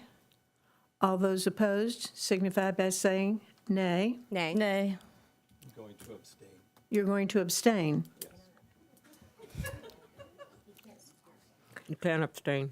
You can't do that, not unless you have, gotta have a legally sufficient reason to abstain, like conflict of interest or something like that. I'm not clear. I'm stating that I'm not clear as to which policies a fellow board member finds unacceptable. Mrs. Rose gladly stated hers. What I'm trying to understand is which ones Mrs. Ziegler is so reluctant to talk about that she finds unacceptable. Because Mrs. Rose is correct, and my perception, which is mine, was that we walked away in agreement. So that's my perception. Mrs. Brown? These were changes. My understanding is these were changes related to laws that were passed. And basically, if the law went into effect July 1st, our policies were supposed to be in effect July 1st, but it takes time for that to come through. I mean, because we have to get DOE. And so I too would like to know, before, right now we're voting to advertise. I would like to know, okay, here's the law, this is what the law says, this is how we changed it. Where do you see we did it incorrectly? That's what I'd like to know, where the disconnect is. And, maybe we can talk about it at the workshop, but, and before we pass the policy, if in fact those things are true or they hold weight, we can amend the policy again and re-advertise it. But I would like to at least, have them brought forward. Here's the law, here's how it's, and here's our policy, and where don't they, dive. I would really want an understanding of where that is, before we vote on the policy. Right now, we're just voting on the advertisement. Well, we're voting on the advertisement, but in essence, we need to move along with this. Right. Because our departments need this information. I've talked to several departments who need this information so they can then create procedures on how to To be in compliance with be the in laws. compliance with the law. And so I would recommend that, we can go forward with this, or we can bring it back to the next workshop and stay there till 10, 11 o'clock that night, because we're already have a very long day planned for the workshop. So I would like to see us vote for this and pull 5220 and maybe workshop that. Mrs. Rose, is that something you would agree to? I have voted. I'm not sure. There was a motion. Yes. You took the vote. Yeah. The issue was with the abstain. And- So I'm not sure what you're asking me. Well, I'm asking you, what do we do with policy 5.20? I think that we have an abstain and a vote on the table. Which, an abstain that we cannot have, so we have to. I think that needs to be addressed. I don't know Yes. why you're jumping to me in 5.20. That's the next agenda item. Mr. Edwards? So I'm going to ask Mr. McKinley a procedural question. If we unbundled item or agenda item 37 and voted as them as individual, do I have to vote no in order to make a motion to vote individually, policy by policy by policy, so that we can move forward? Or or can we pull item 37 altogether if I vote no? Because it's really important, for the sake of transparency and unification of our community, that we understand what we're all thinking about these policies. You have the discretion to vote yes or no with the result. We'll deal with the result once the vote is in, yea or nay. If you want to go through the exercise of voting on each policy one at a time, then we would repeat what we did a couple of items ago, withdraw the motion, start with a clean slate, and someone could make a motion that said, okay, procedurally, we're going to go through them one at a time and vote each one up or down, if the board was inclined to pursue that. So can I make a motion to withdraw You could request that the motion be withdrawn. I'm requesting that the motion be withdrawn. Who are the movers? Point of order, question's been called, so there's been votes on the table, so and then the forward aspect would be based on the prevailing side. That's where it would go. Then I'm going to vote no, with the understanding that Mrs. Ziegler is lacking the transparency here.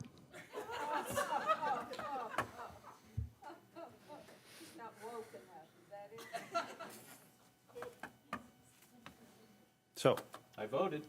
With that being said, we still have 5.20 hanging out there. And multiple other areas. What do we, I had requested to speak before he voted. I'm sorry, Mrs. Brown. My request was is that it was a reasonable request to ask that we vote on them individually. We talked before about voting on policies individually. And Well, the reason that so we now voted what it- we would have to do is have somebody on the prevailing side reconsider their vote if we wanted to try to go individually. You can ask to reconsider by the motion that item 37 failed, with the understanding that we would then vote individually, if we wanted to then vote individually. No. The person on a prevailing side can have reconsider the vote by which it failed or passed. That would be one solution, for the person on the prevailing side to offer a substitute motion or an alternative motion. That would be one way to get through it. That would be you, Tom. I started with, how do I do this? So I make a motion. Mrs. Ziegler, would you like to help me out on this? No, you look all day long.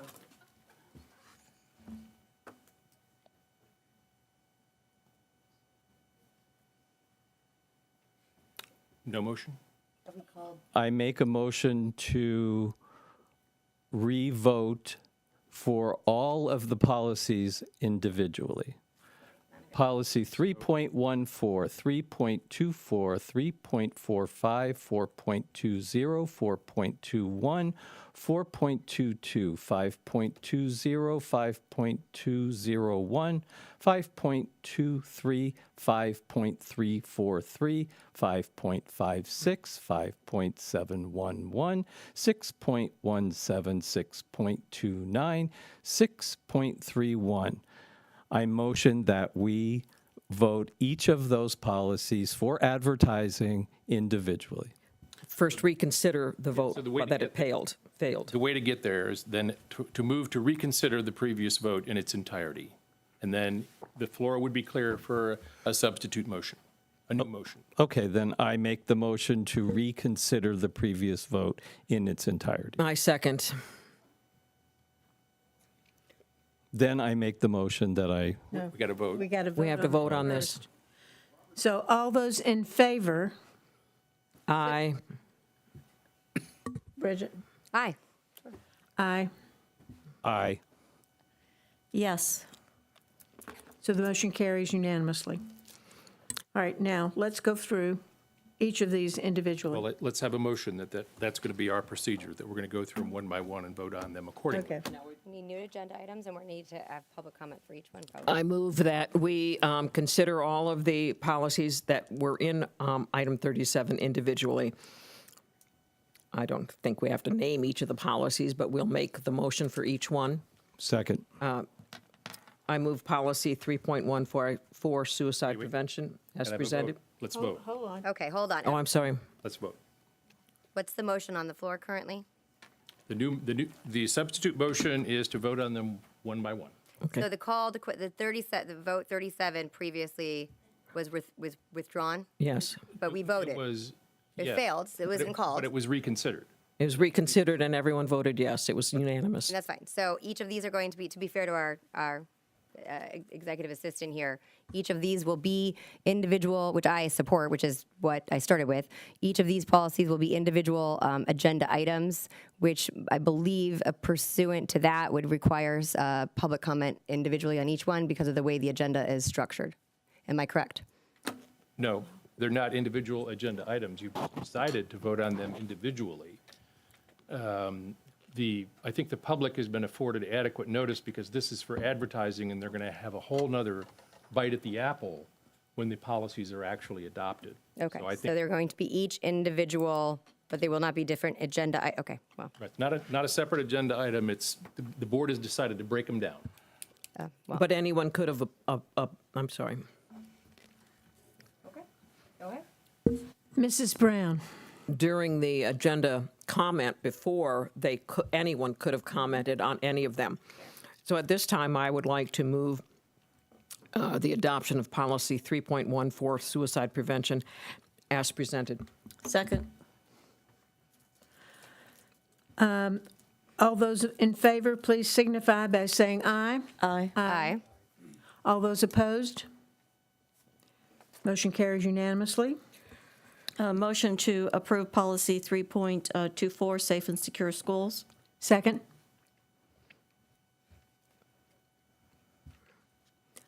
This was House Bill 1421, the changes. Excuse me? This was regarding changes to House Bill, House Bill 1421 was the bill that required the changes. Thank you. So hearing no discussion, all those in favor, please signify by saying aye. Aye. Aye. All those opposed signify by saying nay. Carries unanimously. I move 3.45, the background screening for contractors, revised policy to reflect changes in Senate Bill 2524. Second. Hearing no discussion, all those in favor, please signify by saying aye. Aye. Aye. All those opposed signify by saying nay. Motion carries unanimously. Motion to approve policy 4.20, instructional materials, evaluation, selection, and objection to use. Second. Hearing no discussion, all those in favor, please signify by saying aye. Aye. All those opposed signify by saying nay. Motion carries unanimously. Next item, please. Motion to approve for advertisement, policy 4.21, textbook adoption. Second. Hearing no discussion, please vote. All those in favor signify by saying aye. Aye. Aye. Aye.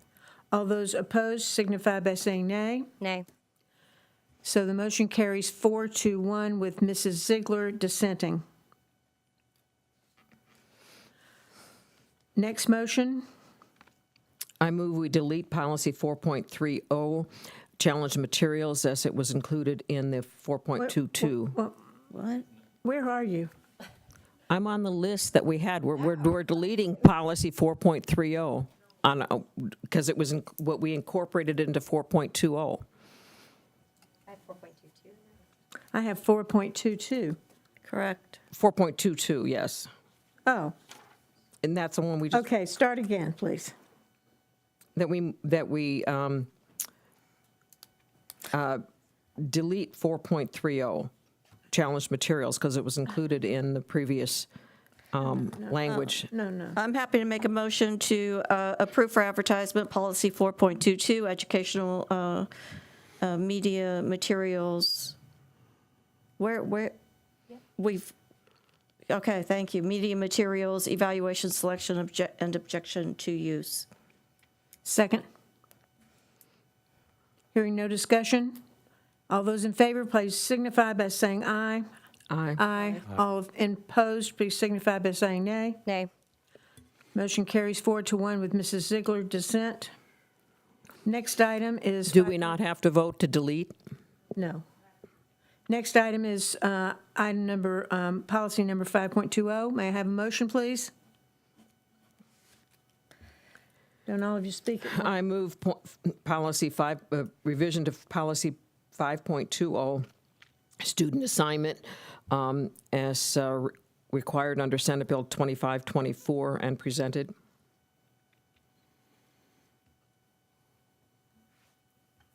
This is the one that. We have a second? This is the one Ms. Rose had some questions about. Did you? I would make a motion to strike part of it, however, We are in the middle of. there's a motion on the table. Yeah. I'll second it so we can move forward if there's an amendment. Okay. All those in favor of approval of 5.20? Well, I'd like to make a motion to amend it. Make your motion. I'd like to strike individual school board members and the superintendent shall not be involved in decisions concerning a student's reassignment. And then that is Chapter 5.00-students under D on page 3 of 9. And D would then read, the reassignment process is available to those students who meet special circumstances for attending a non-districted school. The reassignment process is separate and apart from controlled open enrollment. Until the reassignment process is complete, district and/or school-based staff may not enroll the student or inform a student or parent of the likelihood of a reassignment approval.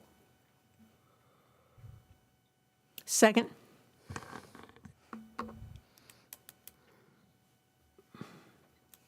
Bridget Ziegler.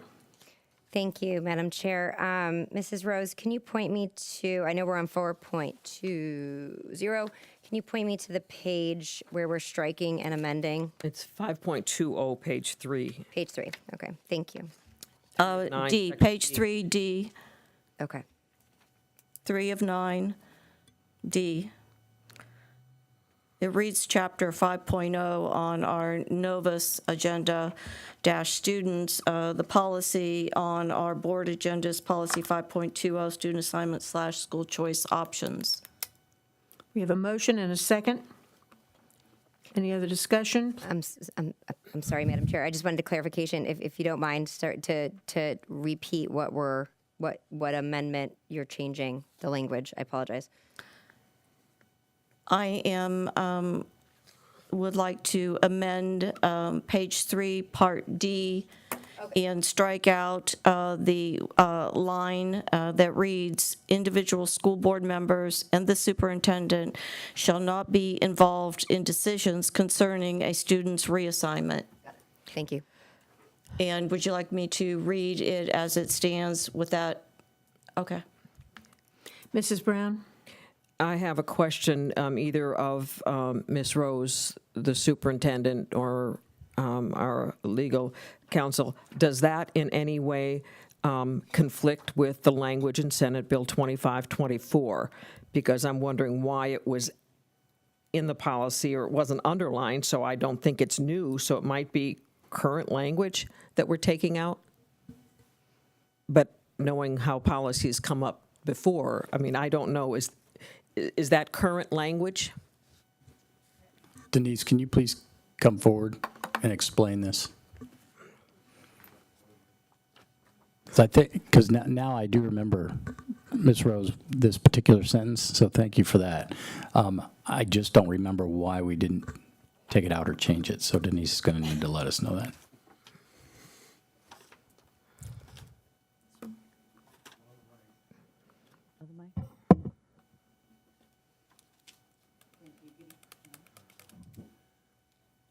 Turning green. Can you hear me? Mm-hmm. It was in the original, but it's not in statute, so we removed it. So it is removed? We can remove it, okay. We removed it when we were doing the revisions to the policy. It's not in statute. But it's on the agenda is there. It was in old policy, and when we revised the policy, since it's not in statute, we removed it. It's still there. That Vote would be on. crossed out. No, it's not crossed out. I've made an amendment to cross it out. Yeah, it's still there, so we need to cross that out. All right, well, I think I have it backwards then. Okay. You want to cross out that the school board and the superintendent shall participate, or what do we? I want to amend by striking out these words. Individual school board members and the superintendent shall not be involved in decisions concerning a student's reassignment. Right, so you could either remove it, but we had it in there, and we had this conversation at the workshop, if you recall. So I can look, And we left it in there because there was nobody really, there wasn't an agreement to we can't remove take it. it out. Okay. So if you're amending it now, that's So your we'll right to amend do it. so. We'll amend it now and then.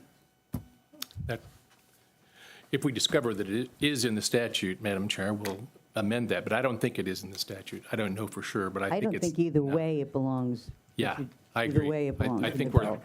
Should the or higher shouldn't. percentage play is to take it out, Take it out completely. that sentence. Any other discussion? Please vote. All those in favor, please signify by saying aye. Aye. We're voting on the amendment. On the amended motion. Yes, we are voting Deleting on the- the amended motion. Deleting the offending sentence. Just wanted to make sure. Deleting, Not the amended. We've What? corrected the amendment. we corrected it, We've revised the amendment to delete the offending sentence that starts with individual school board members. and that's what we're voting on. That's what we're voting. Thank you. So all those opposed, please signify by saying nay. Motion carries unanimously. Great. Next up is, Now we need to vote on no, the, now we need to vote on policy 5.20. as amended. As amended. I move we vote on, we approve policy 5.20 as amended. Second. Hearing no comments, please, all those in favor, please signify by saying aye. Aye. All those opposed signify by saying nay. The motion carries unanimously. I move approval of policy 5.201, student out-of-zone transfer choices, reflecting changes in the school choice Senate Bill 2524 as presented. Second. Any discussion? Hearing none. All those in favor signify by saying aye. Aye. All those opposed signify by saying nay. Motion carries unanimously. Next up, I move approval of the policy 5.23 revisions, controlled open enrollment, reflecting changes in the law, school choice Senate Bill 2524 as presented. second. Any discussion? Hearing none. All those in favor, please signify by saying aye. Aye. All those opposed signify by saying nay. The motion carries unanimously. I move approval of 5.711, oh, policy revision to parental access to No. information. No, No. I'm sorry. 5.343 is the next one up, correct? Oh, my list is out of order. Yes. It's not the same order you have, I'm sorry. All right, I move policy revision 5.343, the use of timeout, seclusion, or physical restraints for students with disability to reflect the changes in the law on mechanical restraints, House Bill 235. Second. Any discussion? Hearing none. All those in favor signify by saying aye. Aye. Aye. All those opposed signify by saying nay. Motion carries unanimously. Next item. Does yours have 556? Yes. Next, okay. I move the policy revisions in policy 5.56, school health services, to reflect the changes in the parental rights law, House Bill 1557. Second. Any discussion? Hearing none. All those in favor, please signify by saying aye. Aye. Aye. Aye. All those opposed signify by saying nay. The motion carries unanimously. Next item. I move the approval of the revision of policy 5.711 for parental access to information to reflect the changes in the parental rights law, House Bill 1557. Second. Hearing no discussion. All those in favor, please signify by saying aye. Aye. Aye. All those opposed signify by saying nay. Motion carries unanimously. Next up. I move the revision to policy 6.29. No. 6.71? 6.17, why are mine out of order? 6.17, appointment of or employment requirements, revises policy to reflect changes in Senate Bill 2524. Second. Hearing no discussion, all those in favor, please signify by saying aye. Aye. Aye. Aye. All those opposed signify by saying nay. The motion carries unanimously. Now, the next one in numerical order will be revision to policy 6.29, report of misconduct, revises policy to reflect changes in Senate Bill 2524. Second. Hearing no discussion, all those in favor, please signify by saying aye. Aye. All those opposed signify by saying nay. The motion carries unanimously. And last but not least,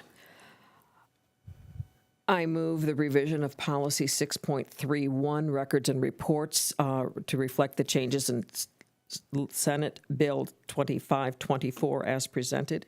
second. Hearing no discussion, all those in favor, please signify by saying aye. We're voting on policy 6.31. All those in favor signify by saying aye. Aye. Aye. All those opposed signify by saying nay. Motion carries unanimously. Madam Chair, may I? Yes. May I? Yes. I want to change my vote on 4.22 based on, for purposes of Mr. Edwards wanting validation of our vote, objection to use. I think that I would like to revisit that in the future and look to see how we can work with our community and still be within the guidelines of the law. I have continued to vocalize controversy in having options to pick this negative or that negative. I'd like to find a win-win, and I'm convinced that we can do that within the law. And as it stands right now, I don't think we are doing it. So I am changing my vote to reflect in the minutes a no for 4.22. So noted. It'll be 3-2. That is correct. Thank you, Madam With Chair. dissent from Mrs. Rose and Mrs. Ziegler. And that ends that item. My item numbers are off. Let's see. Up next is in new business, we have, let's see if I can get rid of this. Moving right along. I think we're on 38, right? Yeah, but it says 39. I wouldn't even say the number, I would just say. The next item is a motion for the school board to approve the new job description for bus attendant health aide as presented.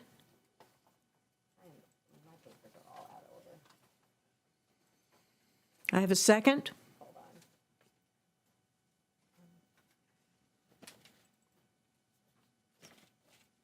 This doesn't match the vote that's on my screen, so are we doing this? Are we doing this verbally? We're doing this by Okay. hand, I guess. That would be item number 38. 38. It's 38. Yeah. And I have it as 37 in my book. Okay, so we have, I think I'm yeah, get rid of that. getting all my papers in order here. Okay, so we're at item number 38, the approval of, a motion to approve the new job description for bus attendant health aide as presented. Do I have a second? Second. Second. Any discussion? And we can vote electronically again, correct? Correct. As long as it said the right. Provided. I can find my little clicker. Please vote.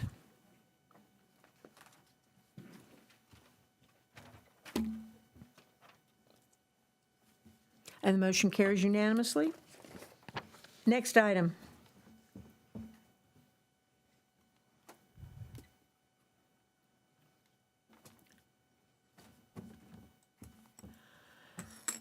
I have a motion for approval of delivery for a new job description for project manager facilities as presented.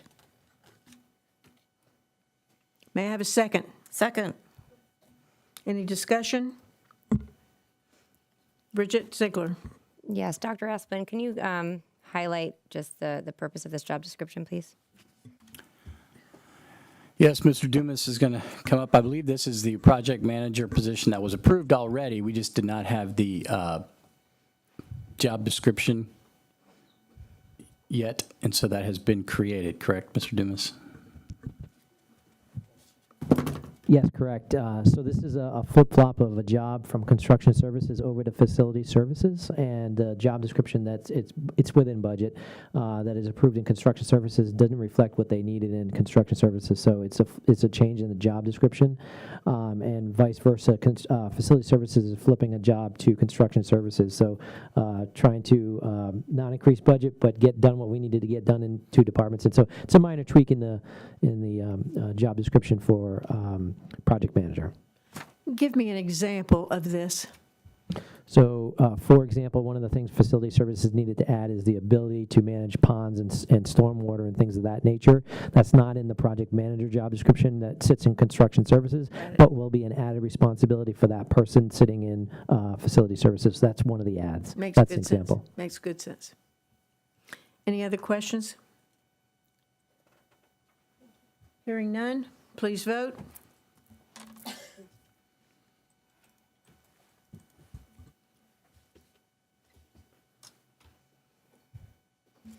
And the motion carries unanimously.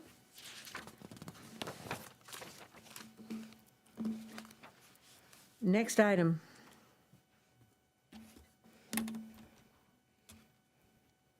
I make a motion to approve the delivery of notice terminating the lease agreement between the School Board of Sarasota County and the Sarasota County government. Second. Discussion?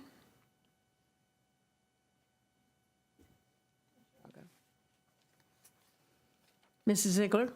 Thank you so much. So I know I had a discussion with some members of staff about this. It's certainly understand there's been some ongoing elements. It's certainly a awkward position I find the district in this scenario, and it certainly predates anyone involved, the way I understand it. However, my concern is that if I look at the betterment of the district, the betterment of our working relationships, and again, if I'm going to pull from recent even history, is and I have no personal dog in this fight. I know my husband's a county commissioner. Full disclosure, has nothing to do with any of those positions at all. I just look at it as to the relationship with our county, and I believe I know that our staff works tremendously well with their staff, and I just would have hoped there was a different way that we could find a resolution to this. So, and in my mind, it's pushing things in a way where I don't want it to backfire. I want us to work, as I said to Dr. Aspen, work in the sandbox all together well. And I'm actually not making this, my feedback is based on what I've heard from members of staff. And so in my mind, I'd like to find a different resolution. This does not seem to be the one. I think actually it needs to be noted that it was actually cited to be on our workshop for further discussion for the 13th, if I'm correct on that date. However, it had been pulled from the workshop to fast track the decision to pull this. And I think that should also highlight, again, we need to find a way to collaborate. Our taxpayers pay into our, at the county, at the district, and all of that. And we just need to find the best interest, the best way to work collaboratively, and find a resolution. Again, it's kind of a funky situation when you own the land and somebody else owns the building. Not ideal by any means. I'm not diminishing that either. I just don't believe this is the best resolution to it. And especially that it was pulled from further discussion, seems to be fast-tracked for a different purpose. But at the end of the day, that's my position. Mrs. Brown? What this does, it seems to, is that it ends the lease agreement on June 30th of 2027 is what it used to do. And now it's going to give them a year to do this. What is it going to do? And what will the county be able to do? Will they be able to move the building, be able to leave the building to us? What's it going to do to the building? So, Mr. Dumas, can you come up again, please? Yes, I believe that this gives the county 1 year to break the lease, and then they'd have 1 year to vacate the land, which means they'd have to move the building or sell the building to us or do something with the building. I believe that is what would occur. Is that correct, Mr. Dumas? Yeah, Dr. Asplin's absolutely correct. So our current lease, if we just let it expire, would be 2027. The motion on the floor tonight, if you did approve, would send the county notice that we're electing to use the termination clause, which by the current language gives them 1 year from that notification to essentially get the house off our property.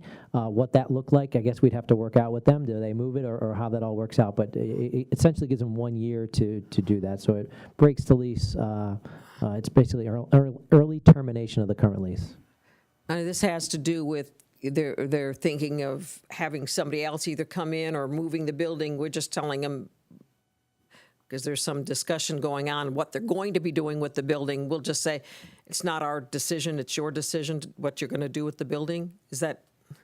Well, basically, and Dr. Osmond, please jump in. We've had a couple conversations with Jonathan Lewis, and basically the commission has given Jonathan the ability to operate. The direction from the county commission, as I understand it, has been to operate the Florida House in accordance with their agreement with us. And I think our last conversation is that the county manager is deciding how he's going to do that. And while that happens, the house currently sits vacant. So I'm not sure the plan for making that happen, but that's where the county current sits with where they are with the house, as I understand it, Dr. Asplin. Yes, that is correct. I know they are trying to figure that out. And then if they do send folks over to be in the house, it would be inside the house, and then we would still maintain the outside if the house were to stay there. And there's a possibility that we might want to, within the year, we might come up with something that we would extend a lease for another 20 years or something, but any number of things could happen in this year with the house, but it's up to the county to make those decisions. Well, I certainly think this fast tracks whatever the county is going to be doing with the building. So if you vote yes tonight, then we would certainly notify the county of our intention to terminate and give them the termination date, and then it would be ball in their court in terms of how they would handle that. Mr. Edwards. Thank you, Madam Chair. I can appreciate Mrs. Ziegler's perception of it being pulled from the workshop and moved to new business because I made that request, full transparency, because much like the policy discussions, I had a perception that we talked about this at the workshop and no board members other than Mrs. Brown asked a question about that.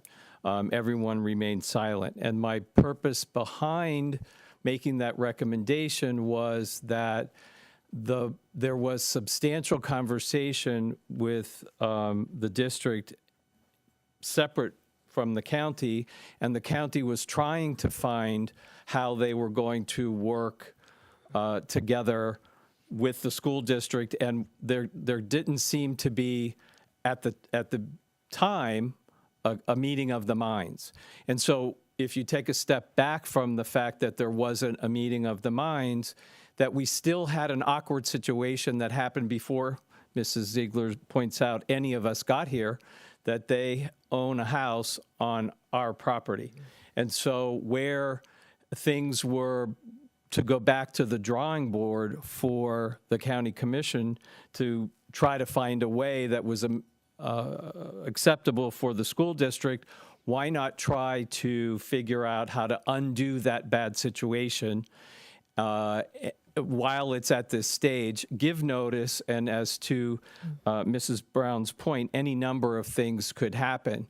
The point being, what Florida House could be is complementary to a lot of things that the school district is currently working on, and it was my recommendation at that workshop, and as I said, my perception was no one made any comments other than Mrs. Brown, so, but it didn't require anything other than a vote, was my perception of thumbs up or thumbs down, so that's why it got moved to new business. Well, I made comments, and I've been trying to work on this to talk to county commissioners for about 6 months, and none of them would have dialogue with me about this. And I got a call from the Building Industry Association, Mr. Mast, and he wanted me to introduce him to some people at the school district because he doesn't have a relationship here. And, oh, by the way, he has no land, but he would like to be in that building, the Building Industry Association, have that building, along with the Fab Lab next door and some other things that he would need. And I said, well, the Fab Lab is already being used. He really had no knowledge of anyone in our school district. He's always been involved with Manatee County. This was some months ago, and I tried again to have some dialogue, and we did have some dialogue with Jonathan Lewis. But the way that I anticipate this going is that they want to kick the can down the road till I'm off the school board, and those of us that might be inclined to vote for this are off the school board, and then maybe look at it again with the Building Industry Association. Why do we want a third party on our property? I do not know. The building is closed up. It was left in good shape when South Face had to leave. The grounds are something we've worried about, and now I understand, and I do not know, Mr. Dumas, I'm going to ask you about this. I understand the sheriff has had a crew of people out working on the garden. First of all, are they people that know anything about the garden? And secondly, who are these people that were out there? Yeah, so I met out there with Facility Services. We walked the gardens, and we don't have anybody assigned to that location, so we're going to figure out how to try and maintain them. I got a call from Don Hampton, Director of Facility Services, that there was somebody on the property. They went over there. It was the Sheriff's Department with some of their work release program people who were working, I think, under direction of the county to maintain the flower beds and the gardens and those things out there. So I believe that happened a couple of weeks ago, and so that's where we stand. And they were on our property without letting us know it? Well, that property is pretty accessible, right? There's no gates or anything there. So yes, they were on the property. One of our We've got a lot of students in that area, facilities managers noticed that. Yeah, right. which gives me pause, which gives me some concern. So I will be supporting this. I would really like for them to sell us the property and let us develop it for some of our students. I mean, we have Trip Jennings and a whole new ag engineering sustainability segment of our curriculum that's advancing with the new farm at McIntosh and other things. And I think that, along with the fact that we already have been maintaining the plumbing, the sprinklers, the interior of that building, and have done a lot of work on it in the last couple of years, and we can use this to show and tell, if you will, to our different trades at STC. So it's been quite helpful for them as well. So those are the kinds of things that I wanted to share as to why it would be a good fit for us to be able to buy it at fair value from the county. They wouldn't have to move it. It's going to be a building that causes a lot of problems for moving. I have checked into various different moving companies and so forth, and it wouldn't be an easy building to move. They may have to even take the whole roof section off in order to move it. So there was one speculation at the beginning, because the BIA had just gotten their 501c3, so they want to do a sustainability project. They were going to go out to the celery fields, but that was declined. So Mast was saying to me, could we come and have a lease on your property for 2 or 3 years, or, whatever. And so I think we have to be very cautious in having other members of our community on our school board property, and that was concern to me. So I am going to support this. Mrs. Brown? Yeah, I pulled out my notes from August 17th, the workshop, and, or no, it was the board meeting. No, it must have been the workshop on August 17th, board meeting. And it was terminating the lease with Sarasota County in 1 year is what we talked about doing. And then the county could either give us the house or sell us the house. And then we were talking about the cost of upkeep. But I have concerns also if we have prisoners on a work release program on school property, and if that doesn't violate our requirements to do background checks on anybody coming in. They're not actually into our school, but that property is very close to several schools. And I have that concern if they're doing that. So I share that concern. If, in fact, that's what they're going to continue doing, I think we ought to share that concern with them. Absolutely. Chair Goodwin had shared her concerns with me, and obviously Dr. Aspel and I need to have conversations about that if we continue to however we continue to partner with the county. Yes, yeah. So if we're going to continue with them, we got to let them know we've got rules about what happens on school properties. Thank you. If there is no other discussion, please vote.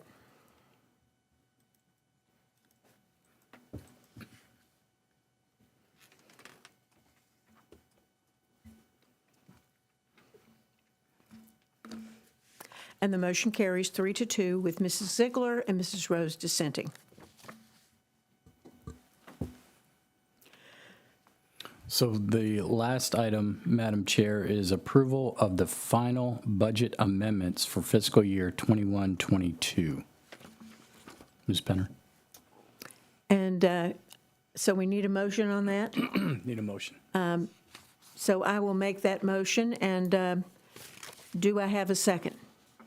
Second. Mrs. Penner. Ms. Penner. Welcome.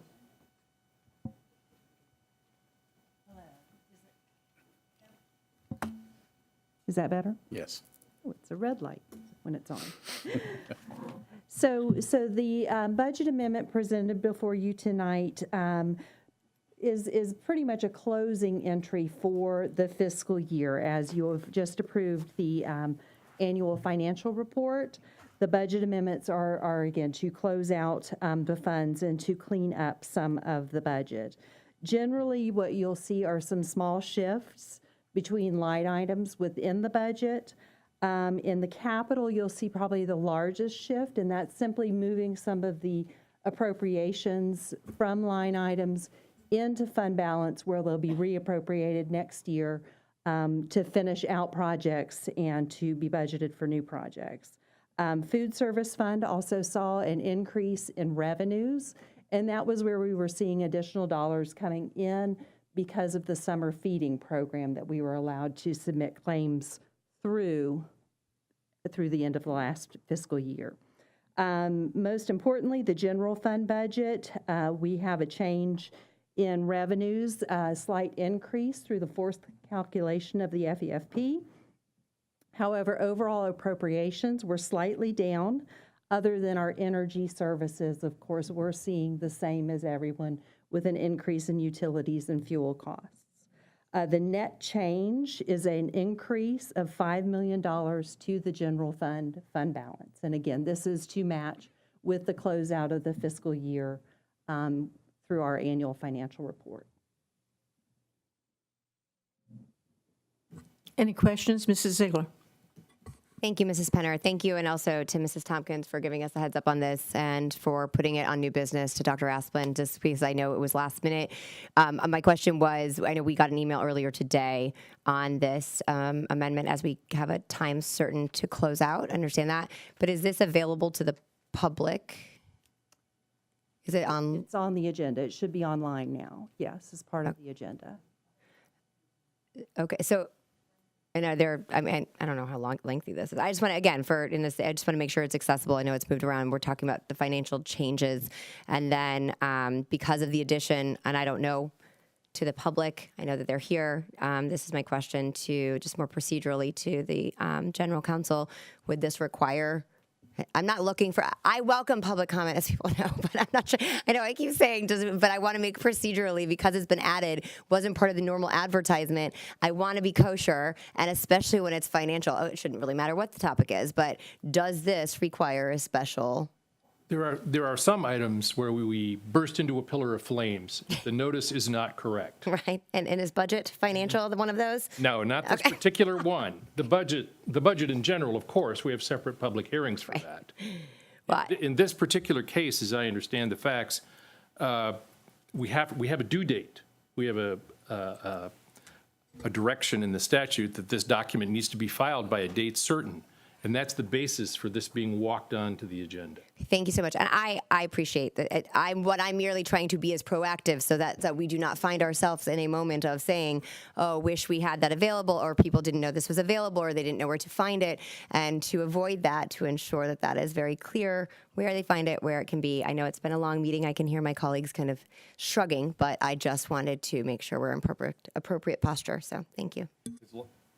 Just a lawyerly caveat here at the end, as long as the reason for the item being walked on is on the agenda.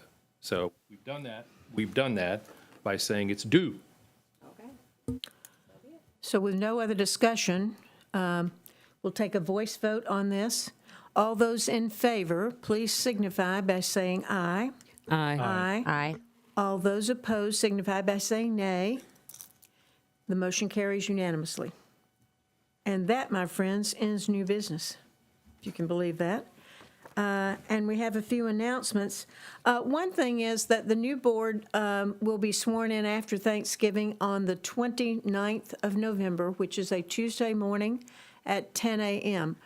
That will consist of, you couldn't do it earlier than the 22nd because of when the election in November takes place. It must be 2 weeks later than that. And so that they have a chance to certify at the supervisor's office. We have no one in a runoff, but for those who have been in runoffs before, you know, that might set a precedent, take some time. So we, since that's a holiday week and Thanksgiving is 2 days later, we determined that the swearing in of the new board will be on Tuesday morning at 10 a.m., along with the reorganization of the board and the financial organization that we use for COPS. So I will mention that now because there was some conjecture about that, and I think there was some error in the newspaper that said it would have been the 15th, which we're not allowed to do. An executive session for negotiations is scheduled for Tuesday, September the 13th at 11:30 a.m., followed by the monthly work session at 12 p.m. The public hearing to adopt the final millage and budget meeting will follow the work session at 5:15 p.m. That's our second budget hearing. And the next board meeting is scheduled for Tuesday, September the 20th at 6 p.m. Are there any other items that anyone would like to discuss? Mrs. Ziegler. Thank you very much. Dr. Asman, I know I'd mentioned this to you before, and this is, you had covered a lot in your superintendent's report, but one area that I believe seems to be outstanding of clarity and something I think is very important is related to whether or not parents can walk their children to class, particularly in elementary. Seems to be a continuous confusion. I know you and I have spoken about that. I wanted to give the opportunity for it to be very clear publicly and get clarity. My understanding is that yes, all schools, I mean, and I'm looking at elementary, but that are able and available for parents to walk their children to class. Can you provide clarity for us, please? Yes. So, yeah, you know, starting out the school year, you know, obviously you always want our schools to be welcoming, trusting, positive, happy places.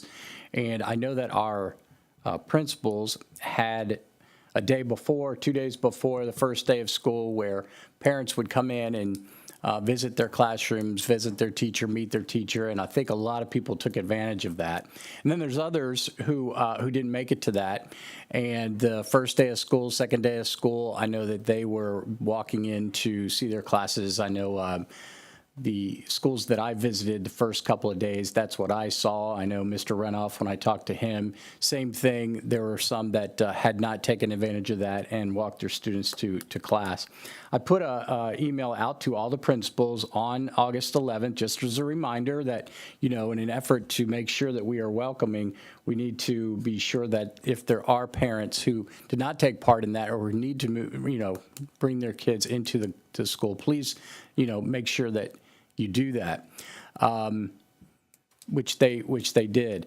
Now, the past week or so in visiting schools, I haven't seen really too many people walking into schools because they're dropping their students off in the cars. And I think that's due to routines that the students are involved in and routines that the parents are involved in as they drop off their students, which is a great thing.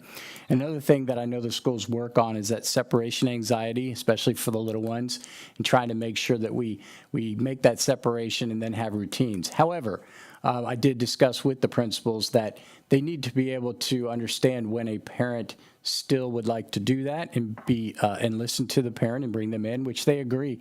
And so as far as I know, that is happening.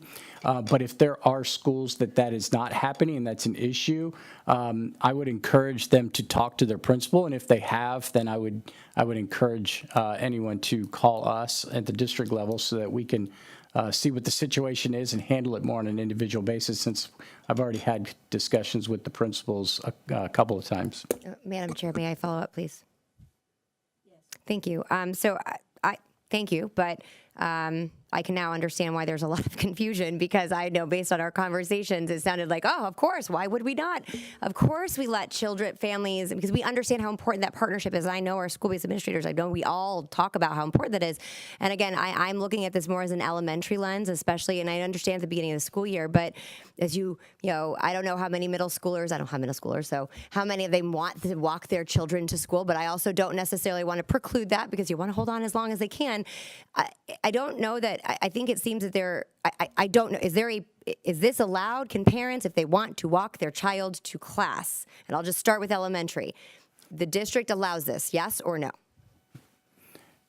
Yes, when I talk to that's what I just said, Well, no. that we welcome everybody, and that, well, when I just we- wanna make it super when- clear. No, Listen, when we welcome people into the schools, our principals are all on board with that. And I've seen no problems. I've had no one talk to me about that. In talking to the principals, there's been no issues. And that's why I need to know which schools, which no one has told me that, and which principals, and nobody has told me that either, because we have made it clear to our principals what we expect in welcoming all of our families into their schools. And I've sent them emails, we've talked about it, they're on board with it. And so if there's an issue, I need to know, because it feels like people are acting as if we don't want them on campus, and that is not true. And if it is, I need to know who it is, because we are definitely welcoming our parents on campus. And I know they started lunches. Now, you know, there's a lot of logistics that go into running a campus, especially 700 students on campus. And our principals do a great job. They're the captain of their ship. I'm not going to be there every minute to see what's going on. And there are situations that pop up where someone might say, I didn't feel very welcome. Well, what was the situation? Because they're always welcoming people into their schools. So if it's not happening, please let me know, because again, I'm unaware of it happening anywhere. So please don't make the generalization that we don't welcome parents into our schools, because we do, and our principals are all about that. And we made that clear, and I sent out an email about it as well before school started. Thank you so much. I'm just actually going to wrap up on that, Madam Chair. So again, kind of going first circle with the communication, I'm not insinuating anyone is not being welcoming. I think that it was very clear as a member of getting a lot of questions from the members of the public, and it seemed that it was not consistent. And what better way to make it very clear that this is allowed? And of course, we welcome that. So to all the principals, we understand that. That's not indicting anyone. It was just an opportunity in a public format to make it very clear. Yes, in fact, if parents want to walk their child to school, and there's no policy preventing that, we absolutely support that and allow that. And that was merely it. So thank you very much for that clarification. And in the event anyone is not receiving that, that communication may be provided to you or what have you, and then we'll rectify the situation. Please talk to your principal about the needs that you have, and they will definitely help you with your needs. Mrs. Brown. I'm going to give a totally different view on what we just talked about. Especially the first week or two of school, when you have all these new parents and everybody at the front desk, because there's going to be people at the front desk who hadn't registered their kids. The office gets overwhelmed trying to handle all those parents that have to be checked in before they can walk into the classroom. And at the beginning of the class, a teacher does not have time to talk to all the parents that show up with their kids and want to talk. That caused a problem. It caused a problem and a bottleneck in the offices. And then it caused a problem at the classrooms, because the teacher cannot stand there and talk to every parent who is out there with their child. The teacher has to take care of those kids in her class. The teacher may have to deal with a child who's having an anxiety issue, and then having a mother and a child crying at the door causes more problems. And we had a parent in our board meeting a few years ago who was upset that he couldn't pick up his kid from his classroom. Well, if you've ever sat in a kindergarten or first grade classroom at the end of the day and see how they have to get those kids out, they've got a group that goes to the lunchroom for aftercare. They've got a group that goes to this bus. They've got a group that goes to the bat. They've got to keep a list. Parent number 568, send that one up, this one up. It is so confusing. That is not the time for a parent to come to class and expect to have a discussion or a talk with the parent. Parents have to, think of the rest of the classroom. Think of the teacher.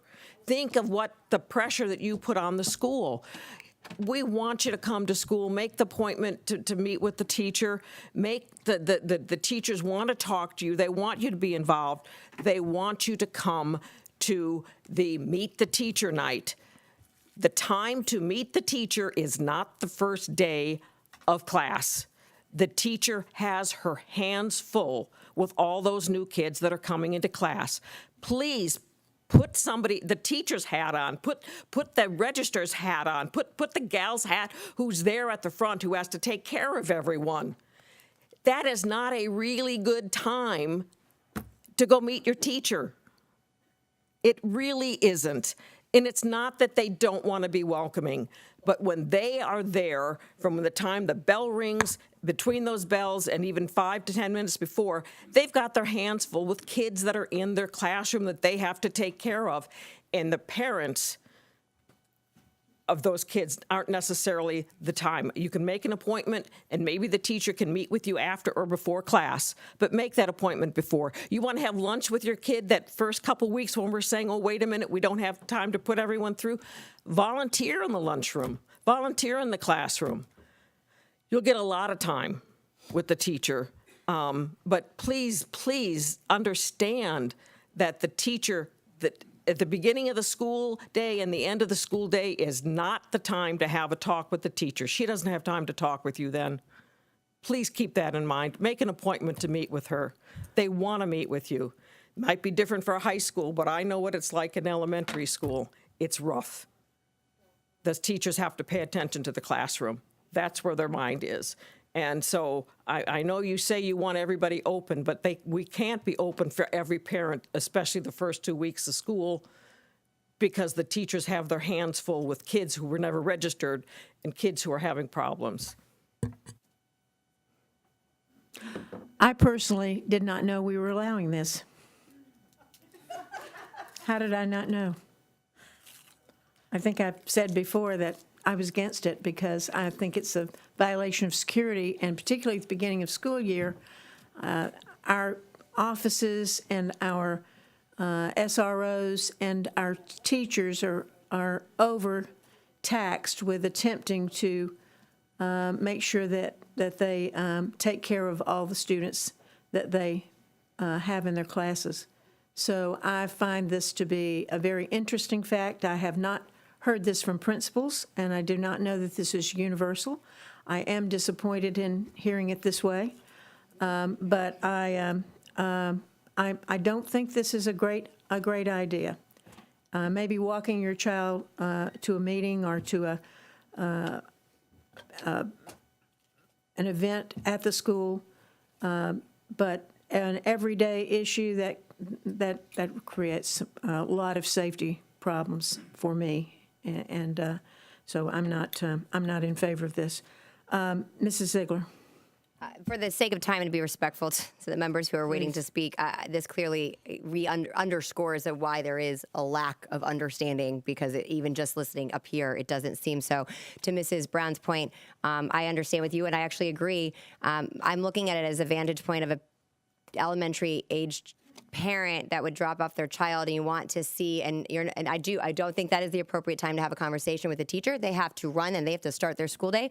So to parents, and again, communication, always very beneficial to explain, we want to welcome you in, but these are those boundaries. But that way we still to build that partnership. But I believe this definitely needs to be discussed in the future since there seems to not be clarity. And we want to ensure safety, partnership, and continuity across the board so that it's not pick and choose. So I'll defer this to a future discussion. Thank you. If there are no other points of discussion at this point in time, I'm going to close out the board meeting. And now we will start our next session of listening to those folks who have general comments at the end of the board meeting. The same criteria, and maybe more so, is in effect of being making sure that you do not defame anyone, do not be anything but polite and orderly. This is a business meeting, and we hope that you will act accordingly. So with that, I'll ask Mr. Edwards to call the first person. Barbara Vaughn, Karen Hamblin on deck.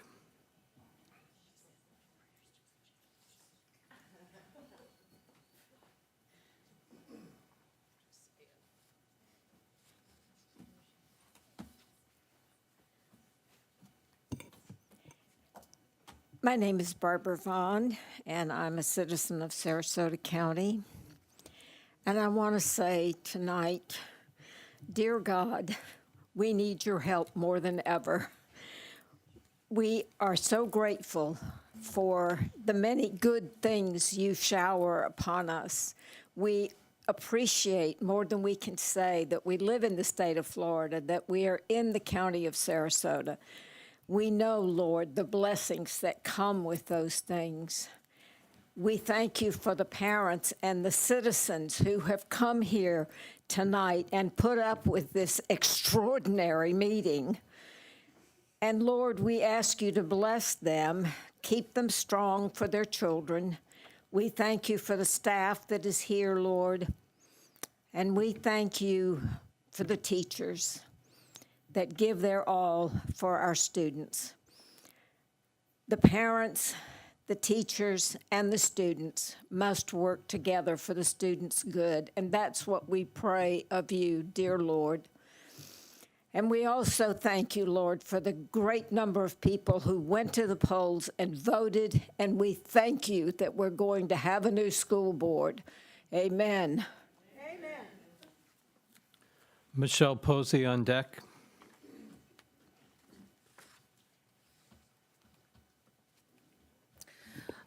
Good evening, school board members and Dr. Asplin. On Tuesday, August 31st, I was informed that computers were now available for students in need. Principal Del Castillo is in the process of creating a system for the students to apply for the computers that will still allow for their privacy. Thank you to the board members who responded to my request over the past 2 months that helped to expedite the resources for these students to be successful. On behalf of my students, I say thank you. Ronna Bazzini on deck.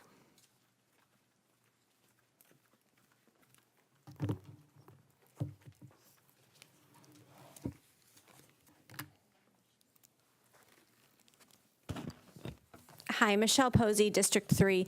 From what I heard at the beginning of the meeting, I just wanted to say briefly, Dr. Asplin, thank you for talking at the beginning of this meeting, but I want to know what took you so long to speak out about the misrepresentation on this dais from House Bill 1557 that you did today. I thank you for that, but where has that been all along? You said in House Bill 1557, nowhere does it state that there's anything that says you cannot say the word gay. So if you and I agree on that, then we should also agree that someone on this dais is guilty of spreading misinformation. His dereliction of duty to represent something to the community that's not accurate, he's actually in violation, completely corrupt Miss Brown, you had said in a few meetings back, you called it the Don't Say Gay bill, the Don't Say Gay bill. Today, everybody all of a sudden knows what the name is. House Bill 1557. Do you have any idea what you've done to a portion of our community, the LGBTQ community, that already has a feeling that they don't belong? You have completely alienated an entire part of our community that loving people would like to reach out to. Do you know House Bill 1557 also protects a gay child who maybe comes in and says, this is something that I'm choosing? It stops that teacher from discouraging that. It protects parents to be the ones that have that conversation with the child. This could have been handled very differently. You have single-handedly divided this community. And I actually wasn't even going to speak today, but I felt like the sweeping results of the August 23rd election really speak for itself. Woke ideology, Mr. Edwards, permeating into our educational system, died a miserable death on that day. And common sense, back to basic approach in education was resurrected. Jennifer Cottrell on deck.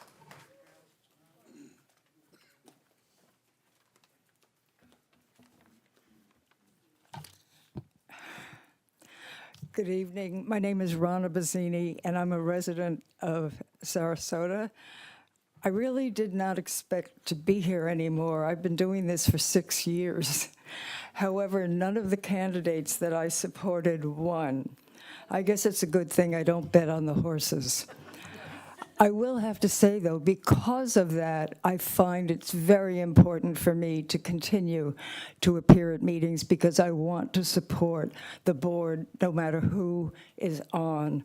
I think it's so important for us to work together.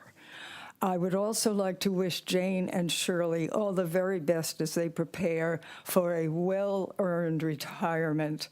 I may not always have agreed with you, but I never devoted your commitment to the students or your support of public education. Bridget, Robin, and Tim, you will be on the school board, and I trust that we can maintain a civil relationship and find common ground. We all support parents' rights and students, and that's all parents and all students.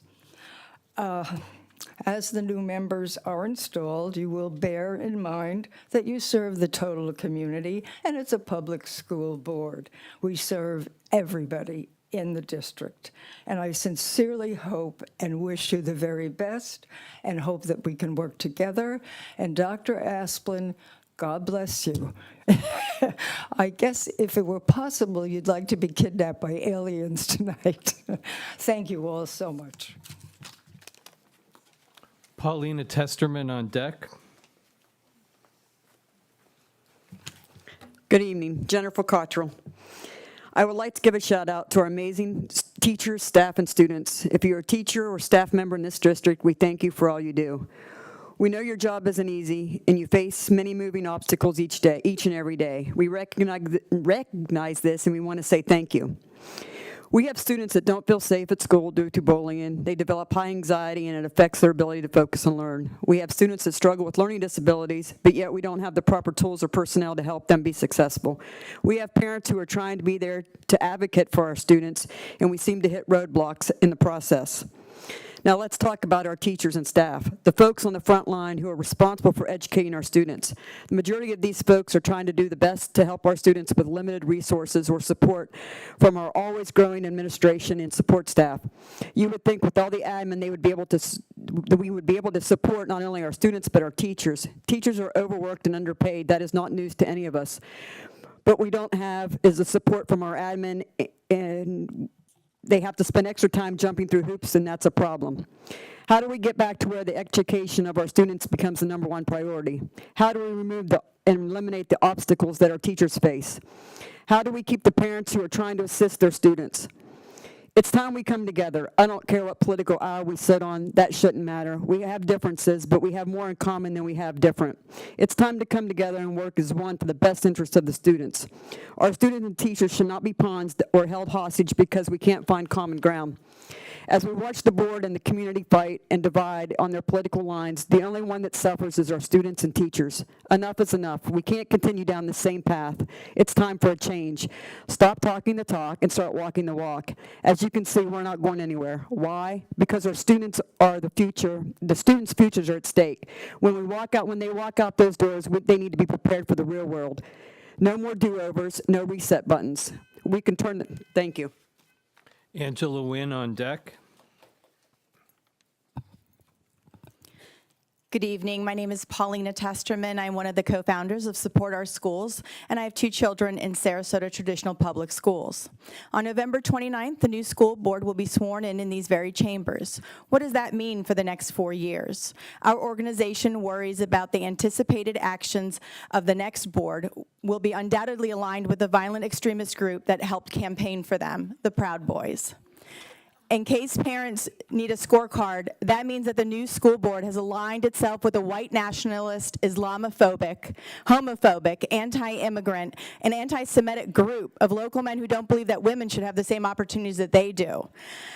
How do you think that our Sarasota County students will feel knowing that the new board refused to denounce the hate groups and accepted their help to get elected?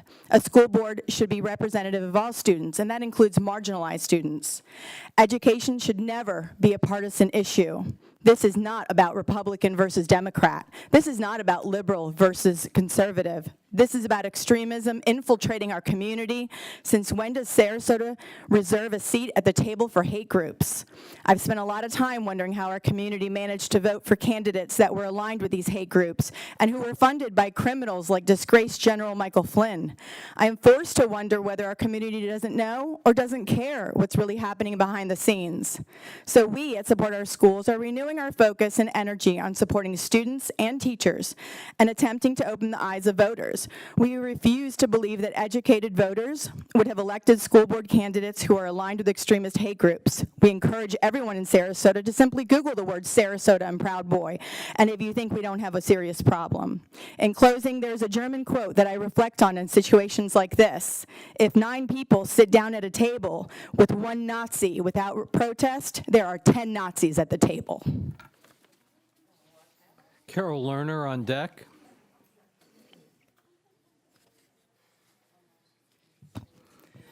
Good evening. My name is Angela Wynn. I have a daughter in a Sarasota County public school, and I'm one of the co-founders of Support Our Schools. Right before walking up to this podium, I was notified that my grandmother passed away. I'm devastated. I find solace in knowing that she would be so proud that I'm up here speaking out in support of equity and equality in public education. I want to congratulate the newly elected school board members and say that I hope we can work together for the best interests of our students, teachers, and public schools. I would love if we could all have a seat at the table and work towards bettering public education for all children. However, I don't see how that is a possibility when the other seats at the table are occupied by members of a well-known hate group. A group that our newly elected school board members refuse to denounce during their campaigns. It's time to stop saving a seat at the education table for irrelevant yahoos. I worry about the future of a school board whose supporters have stood up here and called LGBTQ people immoral or quoted Hitler. Where does that leave the safety and well-being of all students and all teachers? I don't have a child who is considered marginalized, yet I'm afraid for the future of her education. I can't even imagine how I would feel as a parent of a child who is Black, gay, Hispanic, Jewish, or an immigrant. How can we ensure that these marginalized members of our community are able to have their voices heard? I vow that Support Our Schools will continue to shine a light on the threats facing public education. We won't stop educating the public and encouraging our community to get involved. Education is the foundation of democracy. Dismantle it, and you get a nation that is being taught how to act and what to think. When you control education, you control the people. If we're not careful, by the time our community wakes up and realizes that there is a problem, it will be too late, and public education will have been dismantled and destroyed. I want to remind our newly elected school board members that their job is to hear and take into consideration the voices of all parents, all teachers, all students, and all members of this community, and not just the voices of the extremists who helped get them elected. Lisa Schur on deck.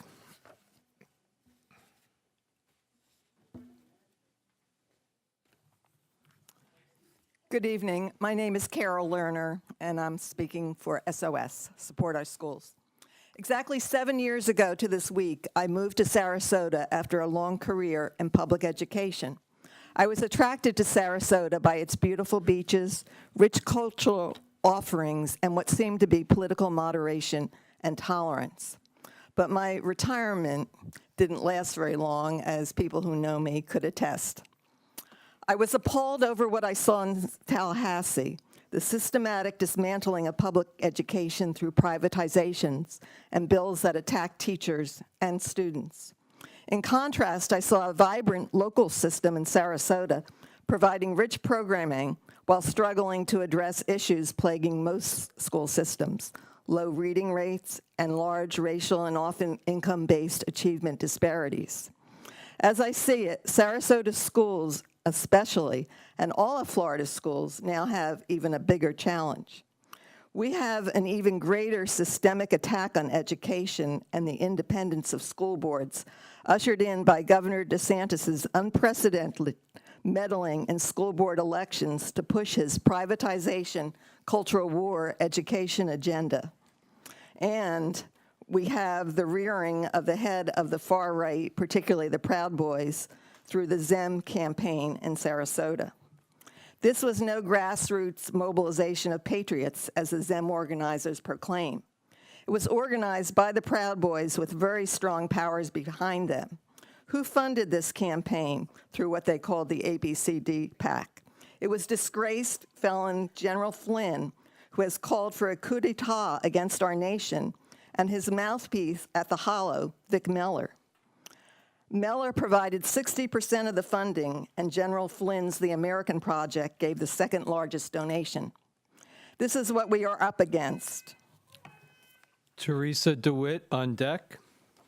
Could I make a comment before I start? I know that you up there have difficulty in hearing what's going on here in the audience, but when you all speak, we give you the courtesy of allowing you to speak without interrupting. You too, Connie. We give you that courtesy. Point of order, Madam Chair, please. Please. I'm just saying Silence. that I would appreciate the same courtesy that we give. Thank you. My name is Lisa Schur. I'm one of the co-founders of Support Our Schools, and I have a child in the Sarasota public school system. Although there was a massive attempt at deflection during the school board campaign, the fact that the insurrectionist Proud Boys supported and endorsed Ziegler, Enos, and Marinelli was no secret to any of us. Although repeatedly called out to publicly denounce the Proud Boys sponsorship, unsurprisingly, there was radio silence from all three of the candidates. As is often the case, silence speaks much louder than words. As Paulina mentioned, by aligning themselves with the Proud Boys, we are concerned that our newly elected school board, with whom we would love the opportunity to work, have sent a message to the students and parents of this county. And let us not forget Karen Rose, who was the first board member to unapologetically invite the Proud Boys to the table in December of 2020 at the Hollow. We fear that Ziegler, Rose, Marinelli, and Enos have sent a message to our community that they do not represent all students and their parents, only those with whom they and the radical extremists are aligned. In closing, let me make very clear that we will continue to advocate on behalf of all students and their parents. We will work with our community members to support our teachers who feel that they are under attack on all fronts. We will work to improve our school system, to narrow the achievement gap, and push for full transparency and a budget that's more aligned with providing the resources needed by all children. We will fight against the feckless pandering to extremists who would seek to take away the civil and human rights of our marginalized children. And we will continue to educate the public of the attacks on public education and encourage public advocacy to protect our schools from privatization. Thank you. Lois Wilkins on deck. Connie Pillow on deck.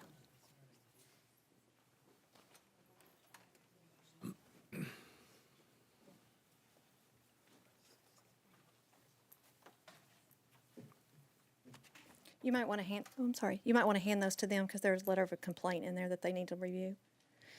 All right, Teresa DeWitt. Jane, Shirley, you both have commented on how political this board has become, so let me tell you how political SEL has become recently.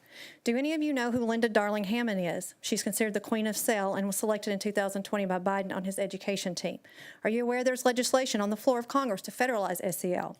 Are you aware Bill Ayers recommended Linda? Now, Bill is a true terrorist listed by the FBI. Are you aware Linda is the president of the Learning Institute and was a leader in Castle? Are you aware the Learning Institute is partners with Castle, SEL, the Superintendent's Association, the National School Board Association, at the time FSBA was a member?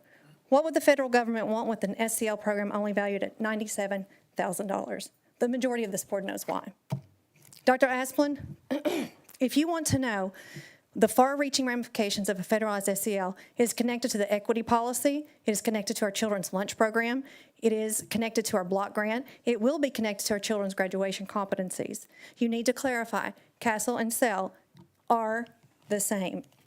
I'm asking for emergency consideration for the following. Was there statistical data collected with the 8 schools in 2021-22? Is Character Strong being combined with mental health program? Can you show this immediately that this is not happening? Can you show the district SEL opt-out form immediately? It is my opinion as a parent and stakeholder and mental health provider that the program has no academic improvement nor statistical value due to the continued redefining of academic goals that Castle and its partners continue to shift it to its inability to achieve peer review excellence. At this time, I respectfully ask for a 30-day halt to this programming for an investigation of Castle, SEL, and all its partners within our district. Thank you. Christine Hervig on deck.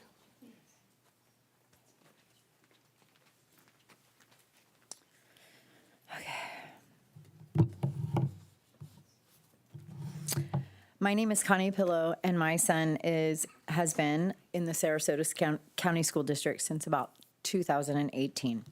During that time, I've had to remove him and put him back in due to the fact of his diagnosis with his disabilities and the lack of support on and completion of the IEPs that he is supposed to be provided. The intervention plans that are supposed to be in place are for his exceptional student education classroom for a minimum of 60% of the day have been struggling academically, and throughout the period of 2018 till now, he has been in and out of the school system due to their lack of support. The safety of his education and of his well-being due to his academic and his also disabilities and their lack of participation in putting the plans together to place him 100% in general education without any supports. They did not hold any meetings and create any Sarasota IEP to offer any comparable services, nor did they initiate any evaluations or implement a behavior intervention plan. I've been very concerned about my son's lack of success at the Booker Middle School and the other schools that he has attended as well. I had no choice but to remove him and send him to a private school. The school was eventually determined they did not have adequate supports, and I had no other options but to return him back to Booker. Since March, I have been trying to get an IEP and a behavior intervention plan in place. They have failed to give me any of the documentations, nor to have any meetings with any documentation that is necessary. They have not done any of his evaluations that are needed to put that plan in place, and therefore my son is currently at home and I am schooling him, but he is no longer available and cannot go to school safely due to the lack of their participation. I've reached out. Chris and Sonia, can you please meet with Ms. Pillars out in the lobby? Thank you.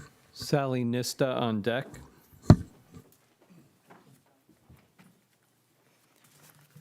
Hi, my name's Christine Hervig, and I didn't write this, but it expresses my feelings about the recent election. Florida Governor Ron DeSantis was walking down the street when he heard it, the blood-curdling sound of children being ruthlessly exposed to diversity. Faster than you can say political hack, he ducked behind a handy mango tree. Moments later, gone was the mild-mannered governor of a great southeastern state. In his place stood Captain Florida. With his opportunistic vision, he spotted the source of the sound. In a middle school classroom, the woke monster towered over two boys. You know, the woke monster was saying, it shouldn't matter if another kid is gay or transgender, should it? What matters is what kind of person they are. The boys never got to respond because at that precise moment, Captain Florida came crashing through the window. "Eat restrictive legislation," he cried as he slugged the woke monster. "But," the woke monster gasped, "I was just trying to teach the kids tolerance." "Not on my watch," snarled Captain Florida, as with another mighty blow, he vanquished the woke monster, and another teacher decided she'd rather get her real estate license. "We must fight the woke in our schools," declared Captain Florida, as the teacher gave notice. "We must fight the woke in our businesses. We must fight the woke in government agencies. We can never, ever surrender," which is an actual thing the actual governor actually said, sounding not unlike Winston Churchill, except, of course, Churchill was only talking about Nazis. He didn't know that the real threat was woke. But Captain Florida did. And now he posed with arms akimbo, scanning the horizon for new dangers. The kids gaped. "Who's going to teach us math?" asked the first boy. "Wait a minute," said one boy. And you'll have to read the conclusion of this thrilling episode. Connie Bruni on deck. The Miami Herald, Leonard Pitts. Sally Nista. I support our Constitution. I was going to read a little bit, but I just feel like I need to respond to support our schools. In their true form tonight, they have shared misinformation. They are the ones who riot, steal, burn, and yes, off babies. The misinformation about the Proud Boys is they stand for faith, family, and freedom. And heck yes, they took a stand.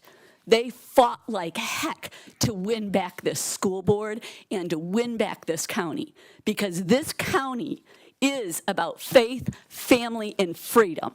It is not about Fogarty's and revealing what we all know. You are working from inside, and that is not happening anymore. These children are not yours. Sarasota Schools gets the privilege to educate these students.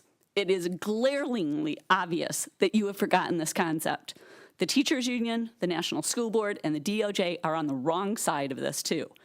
When all of these organizations state or insinuate that parents are domestic terrorists, they are wrong. They don't deserve our time, our money, and our children. I want to know who made this policy or decision to not allow parents access to their children during school. If it's a board policy, it must change. Dr. Asplin, if you are leaving it up to principals, it's another item on you are not a leader list. I know I have a few lists going on.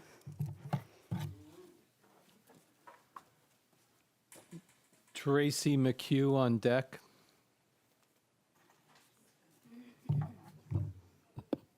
Connie Bruni. I have 3 different things I'd like to talk to you about this evening.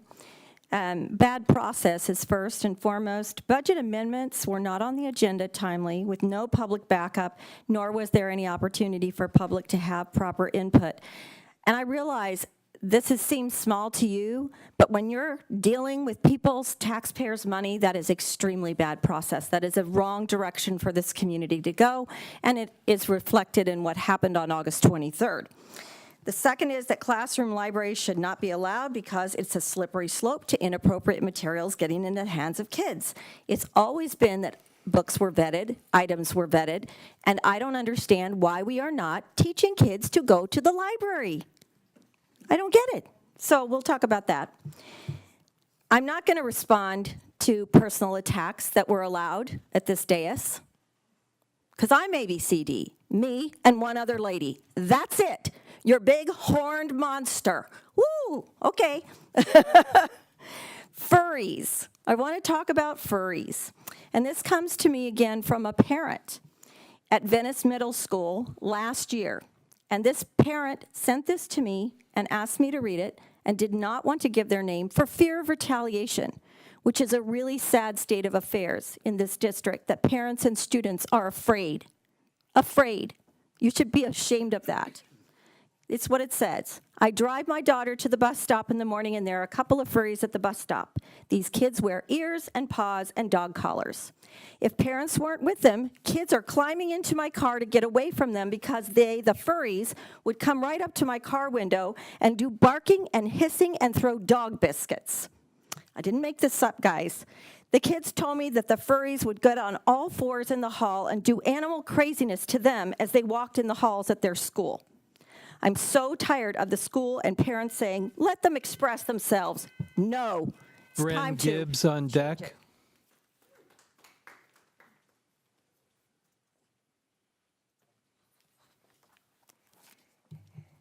Hi, my name is Tracy McHugh, and I have a son with substantial disabilities. We purchased a home in January of this year in Sarasota. We believe that an A-rated district would serve our son's needs. We were told Fruitville is the model school for autism clusters. While we were starting to move our son to Sarasota School District, I joined the Fruitville Elementary School Facebook page. A parent asked if their child with autism could attend the aftercare program. The Fruitville page responded, "Unfortunately, ASD students are not eligible." I attempted to clarify with Fruitville's administration. They replied, quote, that they needed to review the IEP and services required. There are some students within the cluster who require additional services which are part of our cluster services, but may not be possible with our aftercare. The district receives federal funds. They're discriminating against some of our students with disabilities. When first speaking with the school's ESC liaison, I let her know that my son was in a self-contained ASD classroom and has had a one-to-one aide for the last 2 years, and current data suggests it will be renewed again for this year. The liaison told me that Sarasota policy says that one-to-one aides are not allowed in ASD cluster classrooms. When I followed up by emailing to request the written policy, I was told that that it wasn't said. My notes from the call say otherwise. I replied, I understand the IEP drives service and support, not what is currently available in the classroom. My son's IEP indicates that to deliver FAPE, a one-on-one is part of his plan. I requested confirmation that Fruitville would deliver services indicated on his IEP should he enroll as a student in Sarasota. This was requested on August 23rd. I have still not received a response. Why is Sarasota School District so opposed to transparency and, more importantly, following IDEA and providing our children with disabilities a free and appropriate public education? Brandon, can you please meet with Ms. McHugh, please? Thank you.